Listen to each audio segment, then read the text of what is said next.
स्वागत है वापस से गाइस आपका इस वीडियो में। तो गाइस आज हम करने वाले हैं जो भी एनटीपीसी में प्रीवियस ईयर क्वेश्चन आए हैं, काय क्या आए हैं, हिस्ट्री का है। हिस्ट्री में कौन सी प्राचीन भारत के इतिहास के उसके क्वेश्चन हम करने वाले हैं। जो मैं आपको पीडीएफ दिखा रहा हूँ उसमें आप देख सकते हो पूरे क्वेश्चन का लेवल है। उसमें पूरे क्वेश्चन जो है टोटल वो क्वेश्चन कितने हैं, लगभग 22,580 क्वेश्चन आप देख सकते हो। ठीक है, इसमें क्या है, एनटीपीसी स्टेज 2 के हैं, एनटीपीसी सीबीटी 1, एनटीपीसी सीबीटी 2, अलग अलग क्लास के मतलब अलग अलग ईयर के क्वेश्चन है। जैसे 2022 के क्वेश्चन भी है, 19 के भी है, 17 के भी है, 16 के भी है। तो ये अलग अलग तरीके के क्वेश्चन इसमें पूरे दिए गए हैं। तो हम स्टार्ट करते हैं इस वीडियो को। ठीक है, उससे पहले मैं आपको थोड़ा सा एनालिसिस बता दूं कि आपको किस लेवल से और किस तरह से पढ़ना चाहिए। देखिए, जो पूरा पाई चार्ट जो बनाया गया है वो पूरे क्वेश्चन के बेस पर बनाया गया है, जो पीडीएफ है इसके आधार पर।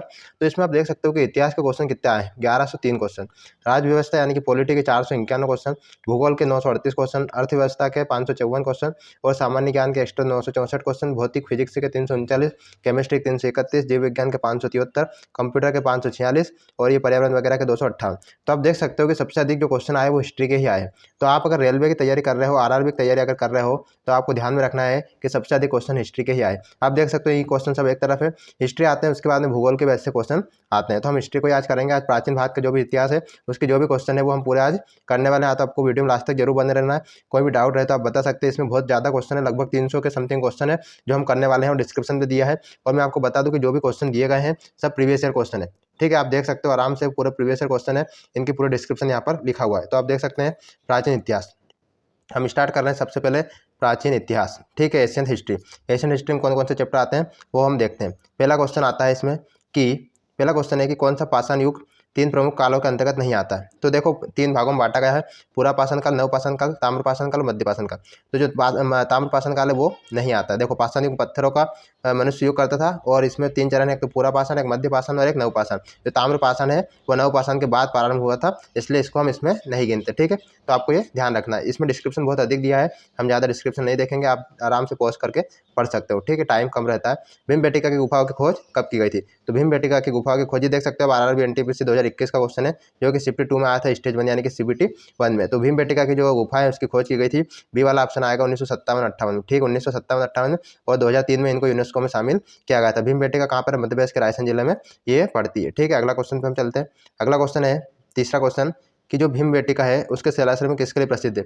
जो भीमबेटका है वो क्यों प्रसिद्ध है, भीमबेटका क्यों प्रसिद्ध है, तो मौर्य वंश के कारण इसलिए प्रसिद्ध है नहीं। जो भीमबेटका है वो भारतीय उपमहाद्वीप पर मानव जीवन के प्राचीनतम चिन्हों की वजह से है, इसलिए ये प्रसिद्ध है। ठीक है, इसका आंसर डी आ जाएगा। ये भी क्वेश्चन प्रीवियस ईयर, पूरे क्वेश्चन प्रीवियस ईयर, मुझे बार बार कहने की आवश्यकता नहीं है कि ये प्रीवियस ईयर है या नहीं है, पूरे प्रीवियस ईयर क्वेश्चन है। ठीक है, तो मध्य प्रदेश के भोपाल के पास में रायसेन जिले में ये है और इसमें क्या है, पुराने चिन्ह है, पुराने आदि मानव के जमाने की चीज़ें बनी हुई है, गुफाएं बनी हुई है, इसलिए ये फेमस है। ठीक है, अगले क्वेश्चन को चलते हैं।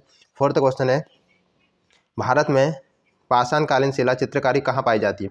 पाषाणकालीन शिला जो है चित्रकारी है वो आपकी भीमबेटका में पाई जाती है। और यहाँ पर पुराने क्या है, पुराने समय रायसेन जिले में, ध्यान रखना, वैसे भी रायसेन जिले में है ये। और यहाँ पर क्या है, जो गुफाएं हैं उसमें पुराने तरह के जो आदि मानव जमाने के चित्र हैं, पत्थरों पर बनी हुई चीज़ें हैं, वो सब यहाँ पर मिलती है, इसलिए फेमस है। ठीक है, अगला क्वेश्चन है। अगला क्वेश्चन है कि कौन सा मानव गतिविधियों एवं सभ्यता के प्रागैतिहासिक काल का सही अनुक्रम है, यानी कौन कौन सा क्रम पहले आया फिर कौन सा बाद में आया।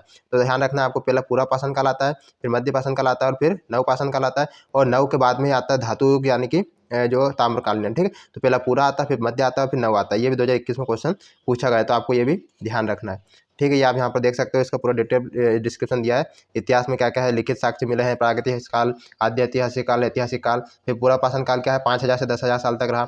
मध्य कब रहा, 9 से लेकर 4000 पूर्व ईसा पूर्व तक रहा। और नवपाषाण काल कब तक रहा, 7000 ईसा पूर्व से 1000 ईसा पूर्व तक के समय को नवपाषाण काल कहा गया है। ठीक है, आगे चलते हैं। अगला क्वेश्चन आता है सिंधु घाटी सभ्यता से हम आ जाते हैं। सिंधु घाटी सभ्यता से अच्छे क्वेश्चन आते हैं। पहला क्वेश्चन है सिंधु घाटी सभ्यता के समय में शिल्प निर्माण के लिए सीप कहाँ से प्राप्त होता है। देखो ऐसे क्वेश्चन भी पूछा, आरआरबी एनटीपीसी 2022 में क्वेश्चन आया। 2022 मतलब शिफ्ट 2 स्टेज 2 यानी कि सीबीटी 2 का क्वेश्चन है। ठीक है, सीबीटी 2 यानी कि डायरेक्ट मेंस एग्जाम का क्वेश्चन है। तो ये ऐसा क्वेश्चन पूछ लिया इसने कि जो शिल्प मिलता था, सीप जो मिलता था वो कहाँ से आता था। तो यहाँ रखना, नागेश्वर से सीप पाया जाता था। ठीक है, कहाँ से पाया जाया है, नागेश्वर से सीप हमको मिलसर एक जगह है, कहाँ पे हम वो देखते हैं। नागेश्वर से ही हमको चीज़ें मिली, गुजरात में है। ठीक है, गुजरात में नागेश्वर है और नागेश्वर से ही हमको सीप मिलते हैं। ठीक है, मोती सीप जो होते हैं वो पाए जाते हैं। अगला क्वेश्चन आता है कि सिंधु घाटी सभ्यता का निम्न से कौन सा स्थान पंजाब या भारत में है। ठीक है, तो आपको ध्यान रखना है कि सिंधु घाटी सभ्यता का पंजाब में कौन सा स्थान है, तो वो है आपका रोपड़। ठीक है, रोपड़ कहाँ पर है, सिंधु घाटी सभ्यता का 1950 में रोपड़ है, जो कि पंजाब में और बीबी लाल के द्वारा इसको खोजा गया था। तो ये भी आप ध्यान रखना।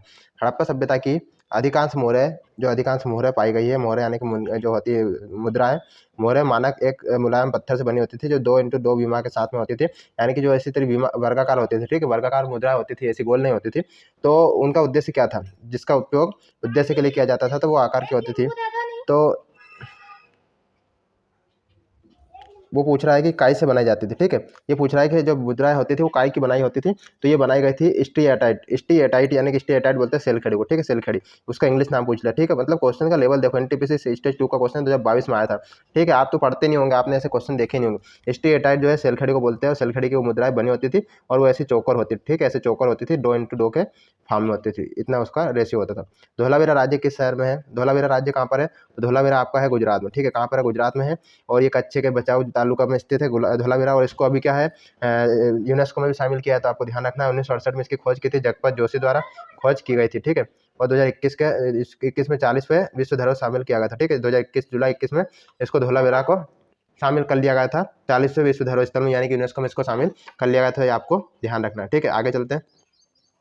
आगे है कि धोलावीरा एक पुरातात्विक स्थल किस समावधि से जुड़ा है, तो पुरातात्विक स्थल धोलावीरा है, ये किससे जुड़ा हुआ, तो ये सीधी सी बात है, सिंधु घाटी सभ्यता से जुड़ा हुआ है, ठीक है। अगला क्वेश्चन है कि मोहनजोदड़ो में पाया गया विशाल स्नानागार एक विशाल था, कैसा था वो, मतलब पूछ रहा है कि जो स्नानागार पाया तो गया है, लेकिन वो किस आकार का था, आयताकार आकार का था, वो आयताकार रेक्टेंगल आकार का। इसकी खोज राखलदास बंदाजन की थी, कब की थी, 1922 में की थी, और ये कहाँ पर है, मोहनजोदड़ो, और मोहनजोदड़ो कहाँ पर आता है, ये पाकिस्तान में है वर्तमान में, ठीक है। और यहाँ 3 सीख वाले 3 मुख वाला पशु देवता पशुपतिनाथ की भी मूर्ति हमको मिली गई है, तो ये भी यहाँ हमको रखना। 2021 में ये क्वेश्चन पूछा गया था। 12वें नंबर का क्वेश्चन आता है, 12वें नंबर का 2020-21 में किस नदी के पास खुदाई गई हड़प्पा शहर मिला है, तो ये किस नदी के किनारे था, रावी नदी किनारे, किस नदी के, रावी नदी किनारे हड़प्पा शहर हमको मिला है। 1920-21 में खुदाई करी थी किसने, दयाराम साहनी ने और माधव स्वरूप ने इसकी खुदाई करी थी, जहाँ पर हमको हड़प्पा मिला है। अगला क्वेश्चन आता है कि सिंधु घाटी सभ्यता के किस शहर का शाब्दिक अर्थ मृतकों का टीला होता है, तो मृतकों का टीला होता है मोहनजोदड़ो का अर्थ, और जो है 1922 में इसको राखलदास बंदा जी द्वारा खोजा गया था, ठीक है, तो ये आपको ध्यान रखना है। अगला क्वेश्चन वही पूछ लिया है कि मोहनजोदड़ो का अर्थ क्या होता है, तो याद रखना मृतकों का टीला, यानी कि जो मरे लोग होते हैं, मर जाते लोग, उनको टीला होता है, ठीक है। अगला क्वेश्चन आता है कि मोहनजोदड़ो जो है वो कहाँ पर स्थित है, तो आपको ध्यान रखना है मोहनजोदड़ो जो है वो सिंध प्रांत में है, पाकिस्तान के सिंध प्रांत में है, तो 1922 में इसकी खोज की गई थी, ये भी आपको ध्यान रखना है, ठीक है। सब प्रीवियस क्वेश्चन है यहाँ पर। अगला क्वेश्चन, हड़प्पा सभ्यता का कौन सा शहर विशिष्ट रूप से मनके बनाने, सीप काटने, धातु की वस्तु बनाने, मुहर बनाने, तराजू बनाने आदि में उपयोग होता था, तो वो चन्हुदड़ो जो एक ऐसा शहर था जहाँ पर ये सब काम होते थे। चन्हुदड़ो जो है मोहनजोदड़ो से 80 मील दक्षिण में चन्हुदड़ो खोज 1931 में की थी, मजमूदार ने की थी, ठीक है, मजमूदार ने इसकी खोज की थी, और जो है यहाँ पर ये सब चीज़ें काम होती है, मनके बनाने, सीप काटने, ये सब काम चन्हुदड़ो में होते थे, तो ये भी इसका एक शहर है, ये भी शिफ्ट 2 में क्वेश्चन पूछा गया था। अगला क्वेश्चन आता है कि सिंधु सबसे घाटी सभ्यता के निम्न में किस स्थल को पहले खोजा गया था, सबसे पहले सिंधु घाटी तक की जो कौन सा शहर है, कौन सी जगह उसको पहले खोजा गया था, तो आपको ध्यान रखना हड़प्पा को ही पहले खोजा गया था, ठीक, 1921 में जो है हड़प्पा को खोजा गया था। आप यहाँ पर आराम से देख सकते हो कि कौन कौन सी जगह कब कब खोजा गया था, ये आपके पास पूरा डिस्क्रिप्शन यहाँ पर दिया है। पत्थर की बनी हुई नृत्य की मूर्ति जो है नटराज किस स्थान पर पाई गई थी, तो ये पाई गई थी हड़प्पा में। कहाँ पर पाई गई थी, हड़प्पा में ही चूना पत्थर से बना हुआ था ये, और दाहिने पैर के बल पर खड़ा था, बाएं पैर नृत्य की मुद्रा में ऊंचा था, तो नटराज की मूर्ति इसको कहा गया है, जो काय की बनी हुई थी, ये चूने की बनी हुई थी, चूना पत्थर की बनी हुई थी, तो ये भी हमको हड़प्पा में पाई गई है, वहीं पर हमको ये मिलती है, ठीक है। अगला क्वेश्चन आता है कि कौन सा स्थल गुजरात में पाया गया, हड़प्पा शहर का कौन सा स्थल है जो गुजरात में पाया गया था। अभी हमने इसको आराम से देख लिया है कि जो हड़प्पा शहर का जो है हमारा धोलावीरा है वो हमको गुजरात में मिला है, ठीक है। इसके बारे में हम देख चुके हैं, 40वां यूनेस्को में शामिल किया गया, 1968 में इसकी खोज की गई थी, ठीक है। उसके बाद में हम आगे देखते हैं 20वां क्वेश्चन है, कौन सा स्थल सिंधु घाटी सभ्यता का हिस्सा नहीं है, कौन सा स्थल नहीं है। देखो मोहनजोदड़ो पाकिस्तान में, हड़प्पा पाकिस्तान में, लोथल भी हमको गुजरात में मिला, लेकिन उरुक जो है वो इसका नहीं है, तो उरुक इसका आंसर आ जाएगा, उरुक इसका ऑप्शन सही है, ठीक है। ये क्या है, उपमहाद्वीप प्रथम नगरीय क्रांति, इसको हड़प्पा सभ्यता को हम ये भी कहते हैं, आप डिस्क्रिप्शन में और पढ़ सकते हो। अगला क्वेश्चन है कि सिंधु सभ्यता के इनमें से किन स्थलों में जलाशय के साक्ष्य मिले हैं।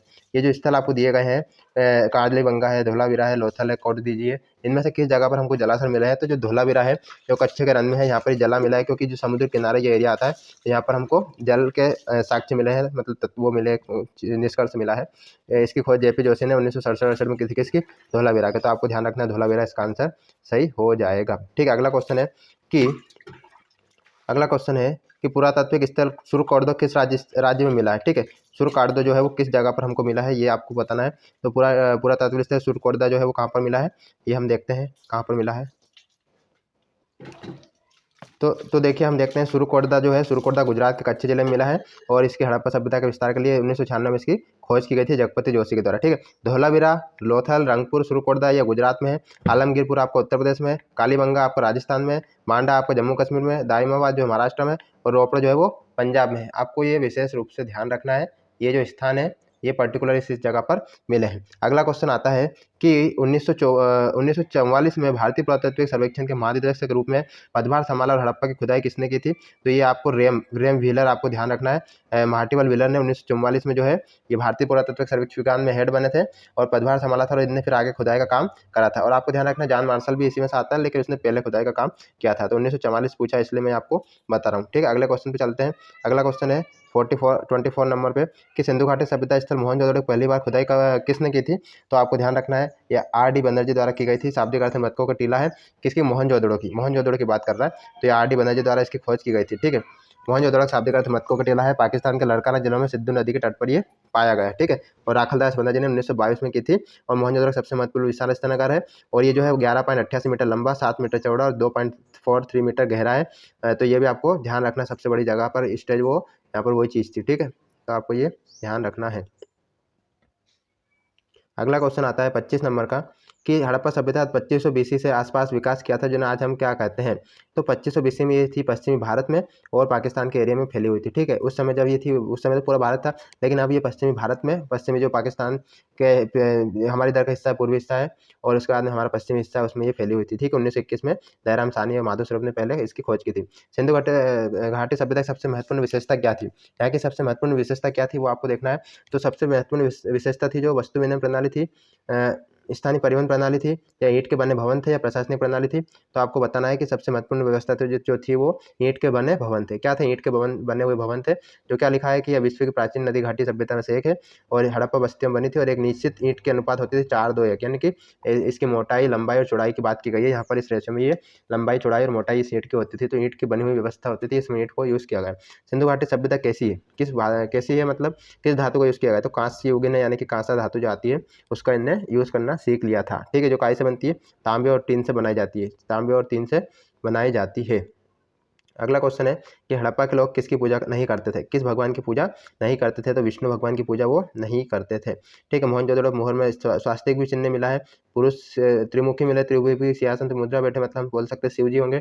और उसके बाद में जो दाएं तरफ हाथी मिला है, बाएं तरफ गेंडा मिला है, भैंसा भी हमको मिला है। लोग धरती को उर्वरित देव मानते थे, पूजा भी करते थे। पशु, पक्षी, जल, सर्प, अग्नि वगैरह सबकी पूजा करते, लेकिन विष्णु जी का कोई भी साक्ष्य नहीं मिला, तो हम कह सकते हैं कि विष्णु की पूजा नहीं होती थी। ठीक है, अगला क्वेश्चन है कि किस वर्ष में जर्मनी और इटली के पुरातत्वविदों ने एक दल से मोहनजोदड़ो कन्वेंशन शुरू किया था? तो ये किया था 1980 में। 1980 में वहाँ से उन्होंने लोग भेजे थे ताकि इसकी खोज कर सके। ठीक है, अगला क्वेश्चन है हड़प्पा सभ्यता के मूलों पर कौन सा पशु अक्सर देखा जाता है? कौन सा पशु देखा जाता है? तो ये आपको ध्यान रखना है कि उस पर बैल देखा गया। कौन सा पशु? बैल वहाँ पर देखा गया, जिसको उम्माबा और शहरों में साक्ष्य भी इसके मिलते हैं, कुछ जगहों पर हमको इसके साक्ष्य भी मिलते हैं। ठीक है, अगला क्वेश्चन है कौन सा स्थल शिल्प कलाओं के उत्पादन से संबंधित नहीं है? कहाँ पर शिल्प कलाएं नहीं होती थी? तो जो मांडा है, मांडा में नहीं होती थी। जम्मू कश्मीर किनारे जो मांडा स्थल है यहाँ पर नहीं होती थी। बालाकोट में भी होती है, चंडीगढ़ में, नागेश्वर में। नागेश्वर कहाँ पर? गुजरात में। ये हम देख चुके हैं, यहाँ पर हमको चीज़ें मिली हुई है। यहाँ पर प्रमुख कार्य हो रहे थे, मतलब क्या हो रहा था आप देख सकते हो, यहाँ पर पढ़ के क्या हो रहा था आप आराम से देख सकते हो। अगला क्वेश्चन हम देखते हैं। अगला हमारे पास चैप्टर आया है वैदिक सभ्यता। देखो हड़प्पा सभ्यता से इंपॉर्टेंट क्वेश्चन थे वो अधिकतर बता चुका हूँ। अब आएंगे वैदिक सभ्यता। वैदिक सभ्यता से क्या आ रहा है? ऋग्वेद में 1028 सूक्त है, 10 पुस्तक है। ये कौन से ऋग्वेद में है? तो इन्हें क्या कहा जाता है? 1028 सूक्त है और 10 पुस्तकों में वर्गीकृत है। इन्हें क्या कहा जाता है? तो इनको कहा जाता है मंडल। ऋग्वेद में जो 1028 सूक्त है उनको मंडल कहा जाता है। ठीक है, आपको ये ध्यान रखना है। अगला क्वेश्चन है कि सबसे पुराना वेद कौन सा है? तो सबसे पुराना वेद जो है वो हमारा हो जाता है ऋग्वेद। क्या हो जाता है? ऋग्वेद, जिसमें 10,462 ऋचाएँ हैं, 10 मंडल और 1028 सूक्त है और इसमें 11 सूक्त भी वात्सल्य पाठ के नाम पर लिखा हुआ है। ठीक है, और विश्वामित्र रचित ऋग्वेद के तीसरे मंडल में ही सूर्य देवता सावित्री को समर्पित गायत्री मंत्र है और 9वें मंडल में देवता सोम का उल्लेख भी किया गया है। ठीक है, तो तीसरे मंडल में सूर्य का जो ओम बोल भुवस्सुः वो मंत्र है और 10वें मंडल में देवता सोम को, 9वें मंडल में सोम के बारे में भी लिखा हुआ है। वेदों में इनमें से कौन सा अंग जटिल शब्दों के अर्थ व्याख्या के लिए प्रसिद्ध है? तो मतलब वेद कठिन होते थे, उनकी लैंग्वेज हार्ड होती थी, उसके सरल करने के लिए निरुक्त का यूज़ किया जाता था। जटिल शब्दों की व्याख्या के लिए प्रसिद्ध है। वेदों के अंग को वेदांग कहा गया है और वेदांग 6 संख्या शिक्षा, व्याकरण, निरुक्त, छंद, ज्योतिष और कल्प। ठीक है, 6 वेदांग है, इनको सरल भाषा में लिखा है अलग अलग लोगों ने। तो शिक्षा, व्याकरण, निरुक्त, छंद, ज्योतिष, कल्प ये सब वेदांग के प्रकार है और निरुक्त के रचिता यास्क है। ठीक है, यास्क ऋषि थे जिन्होंने निरुक्त को लिखा है। तो निरुक्त भी एक प्रकार का वेदांग है। अगला क्वेश्चन है कि क्या क्वेश्चन है कि भारत में राष्ट्रीय आदर्शवाद के सत्य में जयते वो कहाँ से लिया है। इसका मतलब होता है सत्य की हमेशा जीत हो। ये सीबीटी बन के क्वेश्चन है। प्राचीन भारतीय शास्त्र किस मंत्र कहाँ से लिया गया है, तो ये आपको मुंडक उपनिषद से लिया गया है, आपको ध्यान रखना है मुंडक उपनिषद से ये हुबहू उठाया गया है, ठीक है, उपनिषद की बात की गई है। अगला क्वेश्चन है कि धनुर्वेद, यजुर्वेद और उपवेद इनमें से किसका संबंध है। धनुर्वेद यजुर्वेद का उपवेद है, धनुर्वेद जो है वो यजुर्वेद का उपवेद, यानी कि यजुर्वेद वेद है इसका, इसमें से धनुर्वेद को निकाला गया है। तो यह इसमें से किसका संबंध है, तो जो धनुर्वेद है ये उपवेद है, और ये सीधी सी बात है किसका संबंध है, युद्ध कौशल से धनुर्वेद धनुर्विद्या की बात की गई है, जिसको यजुर्वेद से निकाला है, यानी कि युद्ध कैसे करना है ये सब बात इसमें लिखी गई है। अगला क्वेश्चन बनता है कि किस वेद में संगीत से संबंधित ज्ञान संग्रहित है। संगीत से संबंधित आता है आपका सामवेद में, ठीक है। सामवेद को साम का अर्थ गान होता है, सामवेद में 78-75 ऋचाएं हैं और 75 ही सामवेद है, जिससे ऋग्वेद में से ग्रहण किया गया, यानी कि संगीत से जो आता है वो सामवेद आपका आ जाता है। अगला क्वेश्चन है कि वेदों में इंडो आर्यन सभ्यता का सर्वप्रथम साहित्यिक अभिलेख माना जाता है। इनमें शामिल 4 वेदों के नाम 6 ऋग्वेद, सामवेद, यजुर्वेद और है। कौन सा एक अगला वेद है, तो आपको ध्यान रखना है यजुर्वेद में यजुर का अर्थ बलिदान है, और यजुर्वेद हिंदू धर्म का एक श्रुति धर्म ग्रंथ है, इसमें बलि की प्रक्रिया के बारे में बताया गया है। हिंदू धर्म के 4 प्रमुख ग्रंथों में से एक है, ठीक है। तो ये आ जाता है आपका यजुर्वेद और आयुर्वेद। आयुर्वेद की बात यहाँ पर की गई है।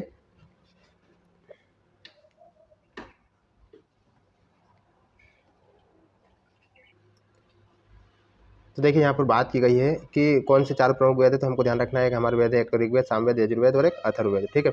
अगले क्वेश्चन को चलते हैं। निम्न से किस वेद में बीमारी का उपचार दिया गया है। किस वेद में बीमारी का उपचार दिया गया है, तो आपको ध्यान रखना अथर्ववेद में बीमारी के उपचार के बारे में बताया गया, और अंधविश्वास की बातें भी इसी वेद में की गई है, ठीक है। तो अब हम देखने वाले हैं महाजनपद के इंपॉर्टेंट क्वेश्चन के बारे में। महाजनपद से कौन कौन से क्वेश्चन आए हैं, तो पहला क्वेश्चन आता है कौन सा गलत जोड़ी, तो चंद्रगुप्त मौर्य संप्रदाय सही है, राजराजा चोल सही है, कनिष्क कोशान से सही है, लेकिन जो बिंबिसार गुप्त संप्रदाय से नहीं था, ये गलत बात है। इसके बारे में डिटेल यहाँ लिखिए कि जो बिंबिसार था वो 544 में मगध पर हरेक वंश की स्थापना की थी, ठीक है। अगला क्वेश्चन आता है कि अगला क्वेश्चन है मुंडक उपनिषद किससे संबंधित है। मुंडक उपनिषद जो है वो किससे संबंधित है, तो मुंडक उपनिषद के बारे में हमने कहाँ पर देखा है, ये अथर्ववेद से संबंधित है। किससे संबंधित है, अथर्ववेद से। अथर्ववेद की एक शाखा है जिससे मुंडक उपनिषद लिया गया है, और इससे अभी हमने आपको ऊपर बताया मंत्र जो लिया गया है सत्यमेव जयते वो इसी से लिया गया है, और जो मुंडक उपनिषद है वो कायम है अथर्ववेद में, ठीक है। ये क्वेश्चन भी पूछ लिया है आरआरबी ने, यानी कि रेलवे में। अगला क्वेश्चन है कि जो वैदिक काल है उसकी अवधि क्या रही है, तो उसकी अवधि रही है 1500 से 500 BC। क्या रही है, 1500 से 500 BC रही है, BC बिफोर क्राइस्ट रहा, ठीक है।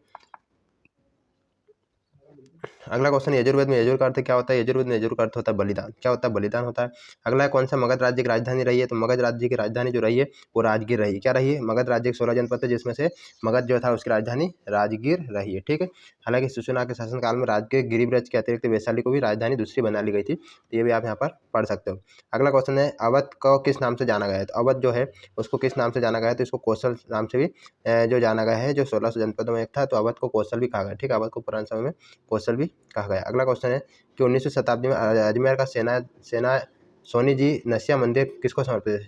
क्वेश्चन का लेवल क्या है, मतलब यार स्टेज 2 का क्वेश्चन है ये। देखो 19वीं शताब्दी में निर्मित अजमेर का सोनी जी नसिया मंदिर है वो किसको समर्पित है, तो ये भगवान ऋषभदेव को। भगवान ऋषभदेव जो है वो किससे संबंधित है, जैन धर्म से, ठीक है। जैन धर्म के क्वेश्चन आ चुके हैं। अगला क्वेश्चन है कि 6वीं शताब्दी ईसा पूर्व प्रारंभ भगवान महावीर का जन्म किस स्थल पर हुआ था, तो भगवान महावीर का जन्म हुआ था वैशाली में। कहाँ पर हुआ था, वैशाली में हुआ था, और 24वें तीर्थंकर थे। 540 ईसा पूर्व में कुंडल ग्राम वैशाली में इनका जन्म होता है, ठीक है। अगला क्वेश्चन है कि भगवान महावीर जो थे उनका मूल नाम क्या था, तो इनका मूल नाम वर्धमान था। मूल नाम यानी कि बचपन में 540 में इनका जन्म हुआ था, ठीक है। जैन मठ संस्थानों को क्या कहा जाता है, जैन मठ होते हैं जो संस्थान होते हैं उनको क्या कहा जाता है, उनको बसादी कहा जाता है। क्या कहा जाता है, बसादी या बसादीस कहा जाता है, ठीक है। 24 तीर्थंकर पूरे हुए हैं।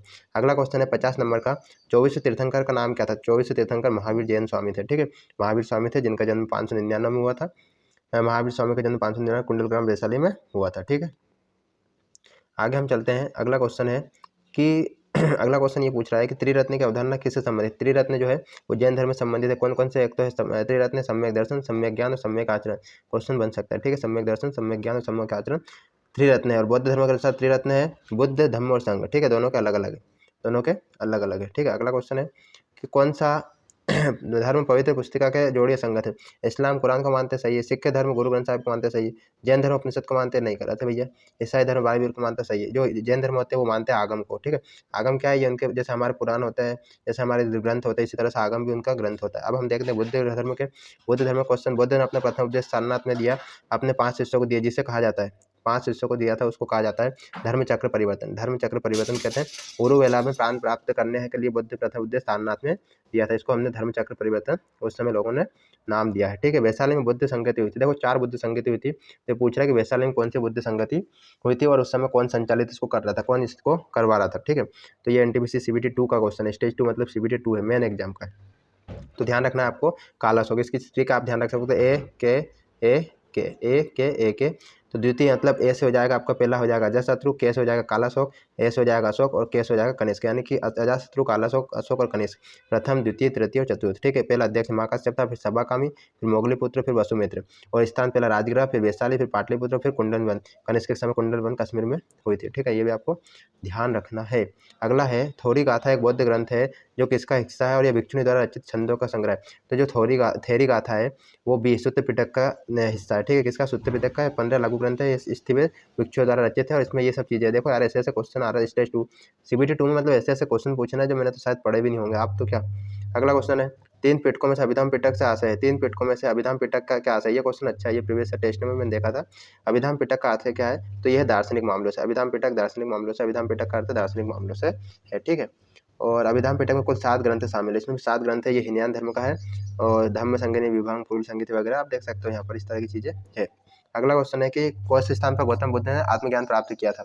किस स्थान पर ज्ञात किया था? तो ये बोधगया में ज्ञात किया था। 35 वर्ष की आयु में आप देख सकते हो, निर्जना फाल्गु नदी किनारे पर सारनाथ इसको नाम दिया गया था। सारनाथ जगह है, वहाँ पर इनने पहला उपदेश दिया था। सारनाथ ने पहला उपदेश दिया था, जो ज्ञान हुआ था बोधगया में इनको प्राप्त हुआ था। ठीक है, 58 नंबर का क्वेश्चन हम देखते हैं कि सुत्त पिटक के संदर्भ में कौन सा कथन सही है? सुत्त पिटक के बारे में क्या सही है? तो ये मगध के शासक बुद्ध के चरित्र के बीच की बातचीत है, इसमें लिखा गया। बुद्ध विनय पिटक, सुत्त पिटक, अभिधाम पिटक 3 त्रिपिटक कहलाते हैं और 3 पिटकों की भाषा जो है वो पाली है और सुत्त पिटक बौद्ध धार्मिक सिद्धांतों को संवाद और संकलित करता है। ठीक है, सुत्त पिटक में क्या लिखा है? इसमें क्या लिखा है कि जो उन्होंने बातें करी थी उस समय लोगों से, बात विवाद जो हुआ था वो लिखे हैं सुत्त पिटक में। और विनय पिटक में क्या है? भिक्षु और भिक्षुणियों के बनाए गए नियमों का संग्रह है। और अभिधाम पिटक में क्या है? बौद्ध धर्म के दर्शन है, संबंध बौद्ध धर्म के दर्शन के बारे में चीजें लिखी हुई है। ठीक है, इससे क्वेश्चन आता है भाई, याद कर लेना, पढ़ लेना अच्छे से। अगला क्वेश्चन है कि हीनयान और महायान किस धर्म की शाखा है? तो सीधी सी बात है, ये आपकी बौद्ध धर्म की शाखाएं है, हीनयान और महायान। सिंह चतुर्भुज स्तंभ कहाँ पर है? तो सिंह चतुर्भुज स्तंभ जो है ये आपका सारनाथ में है। कहाँ पे? सारनाथ में। जो 4 शहर दिखते हैं ना उनको सिंह चतुर्भुज कहा गया है, जो हमने देखते हैं धर्म चक्र परिवर्तन इसको नाम दिया गया। तो ये सारनाथ में है। ठीक है, अगला क्वेश्चन है कि बोधिसत्व की अवधारणा किससे है? बोधिसत्व की अवधारणा किस धर्म से?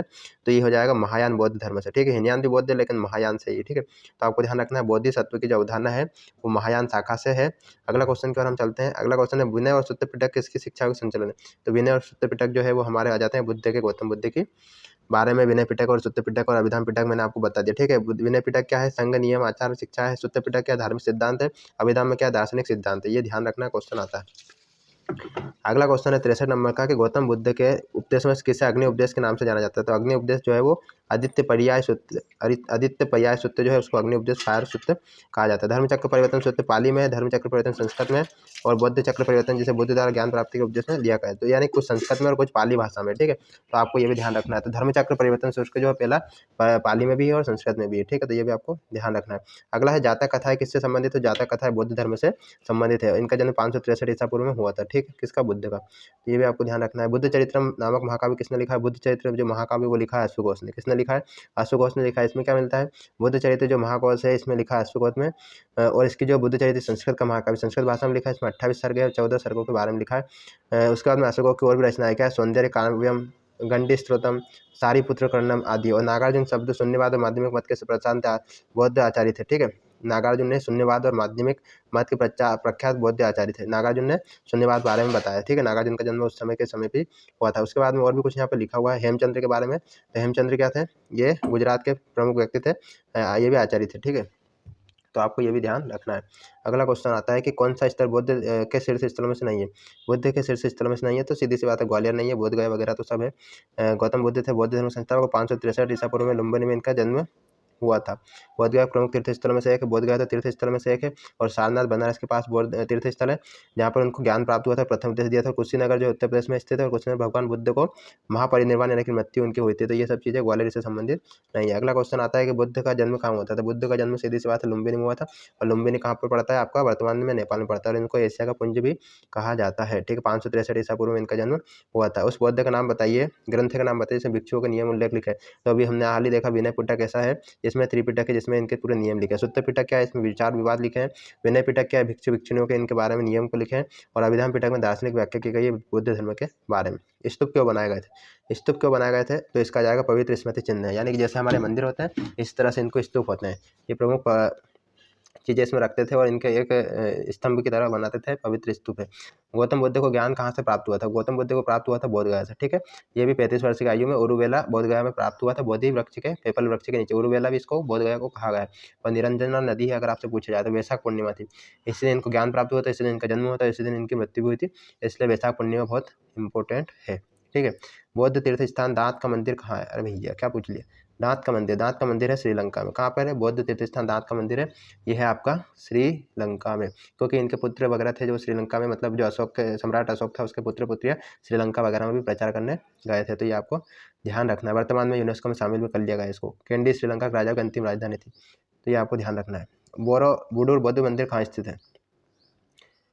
बोरोबुडुर बौद्ध मंदिर कहाँ स्थित है, ये क्वेश्चन है जो पूछा है इसने, ये भी आया भैया 2016 का क्वेश्चन है। बोरोबुडुर जो है वो इंडोनेशिया में है। कहाँ पे है वो, इंडोनेशिया में पड़ता है। ठीक है, आगे चलते हैं। आगे जहाँ यह मानते हैं कि भगवान बुद्ध ने अपना पहला उपदेश दिया था, तो उसको क्या कहा है, seat of the Holi Buddha, seat of the Holi Buddha का है।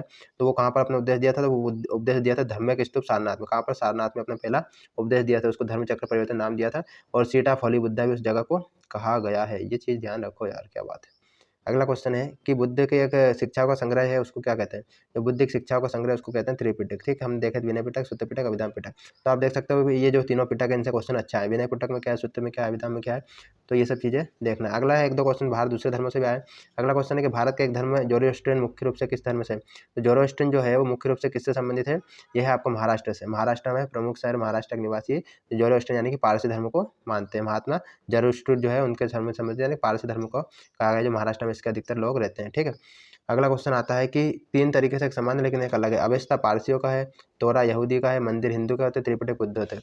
देखो यहाँ पर क्या हो रहा है कि अवेस्ता पारसी का, तोरा यहूदी और त्रिपिटक बुद्ध धर्म ग्रंथ, जबकि मंदिर हिंदुओं से पूजा करने का स्थान है। अवेस्ता जो है वो पारसी का ग्रंथ धर्म है, तोरा जो यहूदी का धर्म ग्रंथ होता है, पुस्तक होती है, त्रिपिटक बुद्ध का होती है। लेकिन जो मंदिर है वो हिंदू का पूजा स्थल है, ना कि ग्रंथ है। तो इसका जो हिंदू है वो हिंदू वाला ये अलग हो जाएगा अपना मंदिर वाला। जैन अवेस्ता के साथ जुड़ा हुआ है। जैन अवेस्ता जो किस धर्म से जुड़ा हुआ है, तो ये जुड़ा हुआ है पारसी धर्म से। जैन अवेस्ता जो है वो इनका क्या है, इनका एक पवित्र ग्रंथ है, किसका, पारसी धर्म का। ठीक है, पारसी मूल रूप से ईरान के लोग होते थे। अगला क्वेश्चन है कि कौन से यहूदी धर्म से संबंधित है। यहूदी धर्म से संबंधित है तो ये आपका जाएगा तोरा। तोरा क्या है इनका, जैसे यहूदी की धर्म भाषा होती है इब्रानी, और धर्म ग्रंथ होता है तनख, तनख होता है, और तालमुद या तोरा भी इसको कहा गया है। तो तोरा इनका क्या हो गया, ग्रंथ हो गया। ठीक है, तो ये हो जाता है। आगे हम चलते हैं मौर्य साम्राज्य के बारे में। मौर्य साम्राज्य से बहुत सारे क्वेश्चन आए हैं। ठीक है, आपको आराम से देखना है कैसे कैसे क्वेश्चन आए हैं। पहला क्वेश्चन है कि पाटलिपुत्र में स्थानांतरित होने से पहले निम्न में से कौन कई वर्षों तक मगध की राजधानी पर था। तो इसका आ जाएगा राजगृह। ठीक है, राजगृह शत्रु के शासनकाल में पाटलिपुत्र पहले मगध की राजधानी हुआ करती थी, यानी कि पहले पाटलिपुत्र राजधानी नहीं बनी, उससे पहले राजधानी थी राजगृह। लेकिन उदयन आता है और उदयन फिर क्या करता है कि राजगृह को हटा के राजधानी पाटलिपुत्र बना देता है। पाटलिपुत्र पटना का ही पुराना नाम है। ठीक है, आगे है लोरिया नंदनगढ़ स्तंभ कहाँ पर है। लोरिया नंदनगढ़ स्तंभ कहाँ पर है, तो ये पड़ता है आपका चंपारण में। ठीक है, लोरिया नंदनगढ़ स्तंभ बिहार के चंपारण में पड़ता है, गंडक नदी के किनारे। और ये मौर्यकालीन स्तंभ है, किसके काल का है, मौर्यकालीन लोरिया नंदनगढ़ जिसे सम्राट अशोक ने स्थापित करवाया था। ठीक है, तो आपको ध्यान रखना है, बिहार में ये पड़ता है। अगला क्वेश्चन है कि किस सम्राट ने लगभग 287, 268, 231 ईसा पूर्व अपने शासनकाल के दौरान शिला और स्तंभों का निर्माण करवाया था। तो याद रखना है अशोक ही था ऐसा पहला शासक जिसने बहुत सारे शिला, बहुत सारे स्तंभ, बहुत सारी स्तंभ लेख वगैरह लिखवाए थे। सम्राट अशोक का पितामह कौन था, यानी कि पितामह दादाजी कहते हैं, तो वो था आपका चंद्रगुप्त मौर्य। चंद्रगुप्त मौर्य था जिसका पुत्र बिंदुसार हुआ, और फिर उसके बाद में बिंदुसार के बाद में हुआ अशोक। ठीक है, तो आपको ध्यान रखना है 261 ईसा पूर्व में ये कलिंग का युद्ध हुआ था, जिसमें फिर इसने बौद्ध धर्म अपना लिया था। कौन ने, अशोक ने। अगला क्वेश्चन आता है कि कौन सा स्थल आधुनिक गुजरात में है जिससे अशोक के शिलालेख अवस्थित है। यानी कि आज गुजरात में ऐसी जगह है जहाँ पर अशोक के शिलालेख है, तो वो आ जाएगा गिरनार। गिरनार एक ऐसी जगह है जो जूनागढ़ के निकट है, पहाड़ियों में, और वहाँ पर अशोक के शिलालेख पाए गए हैं। ठीक है, तो आप हम चलते हैं आगे। अगला क्वेश्चन है कि लगभग 260 ईसा पूर्व मौर्य सम्राट ने कलिंग को जीतने के लिए अभिमन्यु से कार्य किया था। कौन ने जीता था कलिंग को? अशोक ने 261 ईसा पूर्व में युद्ध किया था, इसका हृदय यहाँ पर परिवर्तन हो गया था। ठीक है, अगला क्वेश्चन है कि अशोक के अधिकांश शिलालेख भाषा में किस भाषा में लिखे हैं? तो वो अधिकतर प्राकृत भाषा में। ठीक है, उस समय 2 भाषा प्रमुख थी, एक तो पाली और एक प्राकृत। तो प्राकृत भाषा में लिखे और इसमें लिपि होती थी, एक ब्राह्मी, खरोष्टी, अरामी, यूनानी, ये 3 लिखी 4 लिपि होती थी। तो अधिकतर प्राकृत भाषा में लिखे और ब्राह्मी लिपि में लिखे हैं। किस लिपि में? ब्राह्मी लिपि में लिखे हुए हैं। ठीक है, अगला क्वेश्चन है कि मौर्य शासन के दौरान किस प्रांत को कर्नाटक में सोने खान का केंद्र माना जाता था? तो वो माना जाता था सुवर्णगिरी को। सुवर्णगिरी कहाँ पर पड़ता था? कर्नाटक में, और यहाँ पर सोने की खदान की जाती थी। KGF आपने देखी होगी, तो ये प्रमुख केंद्र उस समय भी था, आज भी है भैया। अगला क्वेश्चन है कि सेल्यूकस निकेटर नामक शासक जो है मेगास्थनीज नामक राजदूत को चंद्रगुप्त के दरबार में भेजा था। तो जो सेल्यूकस निकेटर था, ये कहाँ का राजदूत था? तो ये यूनानी था। कहाँ का था? यूनानी था। CBT 2 का क्वेश्चन, अच्छा क्वेश्चन है। यूनानी था और इसने उस समय सीरिया का था, ये सीरिया यूनान का था। और 305 ईसा पूर्व में भारत पर आक्रमण किया था और फिर इसने चंद्रगुप्त के दरबार में ये लोगों को भेजा था, किसको? अपना मेगास्थनीज को, जिसकी बुक का नाम इंडिका था। ठीक है, और 500 हाथी वगैरह इसने दिए थे, ये सब चीज़ें होती। अगला क्वेश्चन है कि मौर्य शासक अशोक द्वारा निर्मित सारनाथ श्री चतुर्भुज से बना है। क्वेश्चन का लेवल देखो भैया, 2022 का क्वेश्चन है CBT 2 का, कि अशोक का जो श्री चतुर्भुज जो इसने बनाया था, 4 सिंह वाला, जो सिंह यानी शेर वाला जो मूर्ति बनी थी, वो 45 फुट लंबे प्रखर खंड का बना हुआ था और ये बलुआ पत्थर से बना था। ठीक है, चुनार के बलुआ पत्थर से बना था और 45 फुट लंबे पत्थर से ये बनाया गया था उस समय। सोच सकते हो आप क्वेश्चन कैसा पूछा है। अगला क्वेश्चन है कि 326 ईसा पूर्व में भारत पर आक्रमण करने वाला सिकंदर से सबसे पहले में किसने नदी को पार किया था? सबसे पहले झेलम नदी को सबसे पहले सिंधु नदी को पार किया था। और 326 ईसा पूर्व में सिकंदर ने भारत पर आक्रमण किया, सिंधु नदी को पार किया और फिर तक्षशिला की ओर बढ़ा। उसके बाद में झेलम और चेनाब नदी के बीच में फिर आके वो फंस गया था, फिर पोरस से उसको लड़ाई करनी पड़ी थी और फिर पोरस युद्ध में पोरस की फिर हार हो गई थी। ठीक है, इसको हाइडेस्पिजी या झेलम विशेषता का युद्ध, विशेषता का युद्ध भी कहा जाता है। अगला क्वेश्चन है कि मध्य प्रदेश में भगवान बुद्ध के सम्मान में सम्राट अशोक द्वारा बनवाया गया स्तूप कौन सा था? तो वो सांची स्तूप था। ये क्वेश्चन भी पूछा है। कहाँ पर? 1989 में 1989 में इसको रायसेन जिले में पड़ता है, यूनेस्को में शामिल कर लिया गया था। ठीक है, अगला क्वेश्चन है कि सांची को स्तूप निर्माण किसने करवाया था? सांची का स्तूप का निर्माण किसने करवाया था? तो ये आपको ध्यान रखना है, अशोक ने इसका निर्माण करवाया था। ठीक है, अगला क्वेश्चन है कि बौद्ध धर्म से संबंधित भवन प्रख्यात संरचना धामक स्तूप जो होते थे का निर्माण मूलतः किस वंश के समय पर हुआ? तो ये मौर्य वंश के समय पर हुआ। बौद्ध धर्म के प्रमुख जो चीज़ें बनी वो सब अधिकतर अशोक ने बनवाई थी, सारनाथ वगैरह में, तो अशोक के समय पर ये सब चीज़ें बनी हुई है। ठीक है, अगला क्वेश्चन है बौद्ध संरचना धम्मक स्तूप कहाँ पर है? धम्मक स्तूप जो है ये आपको मिलेगा सारनाथ में। कहाँ पर मिलेगा? धम्मक स्तूप सारनाथ में मिलेगा। अगला क्वेश्चन है तृतीय बौद्ध परिषद कहाँ पर हुई थी? तृतीय बौद्ध संगीति कहाँ पर हुई थी? मैंने आपको बताया था किसके समय पर हुई थी? AK तो हो जाएगा अशोक। AK मतलब तीसरा हो जाएगा, सी वाला अशोक है। 250 ईसा पूर्व में इसने कराई थी और मोगली सुत्तीस जो था इसने इसको करवाई थी और ये पाटलिपुत्र में हुई थी। ठीक है, तो ये भी आपको ध्यान रखना है। अगला क्वेश्चन, चंद्रगुप्त मौर्य वंश के संस्थापक थे, भारतीय इतिहास में उनके बारे में कौन सा कथन गलत है? तो ये आ जाएगा बैरम खां उनका अच्छा सहयोगी संरक्षक था। भैया बैरम खां कहाँ से हो सकता है यार, ये तो अलग ही मामला हो गया ना। बैरम खां तो बाद में आया था, ये तो सब पुराने समय की बात है। बैरम खां तो अकबर के समय पर आया था। ठीक है, अब अगला क्वेश्चन है कि अशोक जो है तर्क सिद्ध रूप से प्रारंभिक भारत के सबसे प्रसिद्ध शासक थे जिसमें कलिंग पर विजय प्राप्त की थी। तो वो कौन था भैया?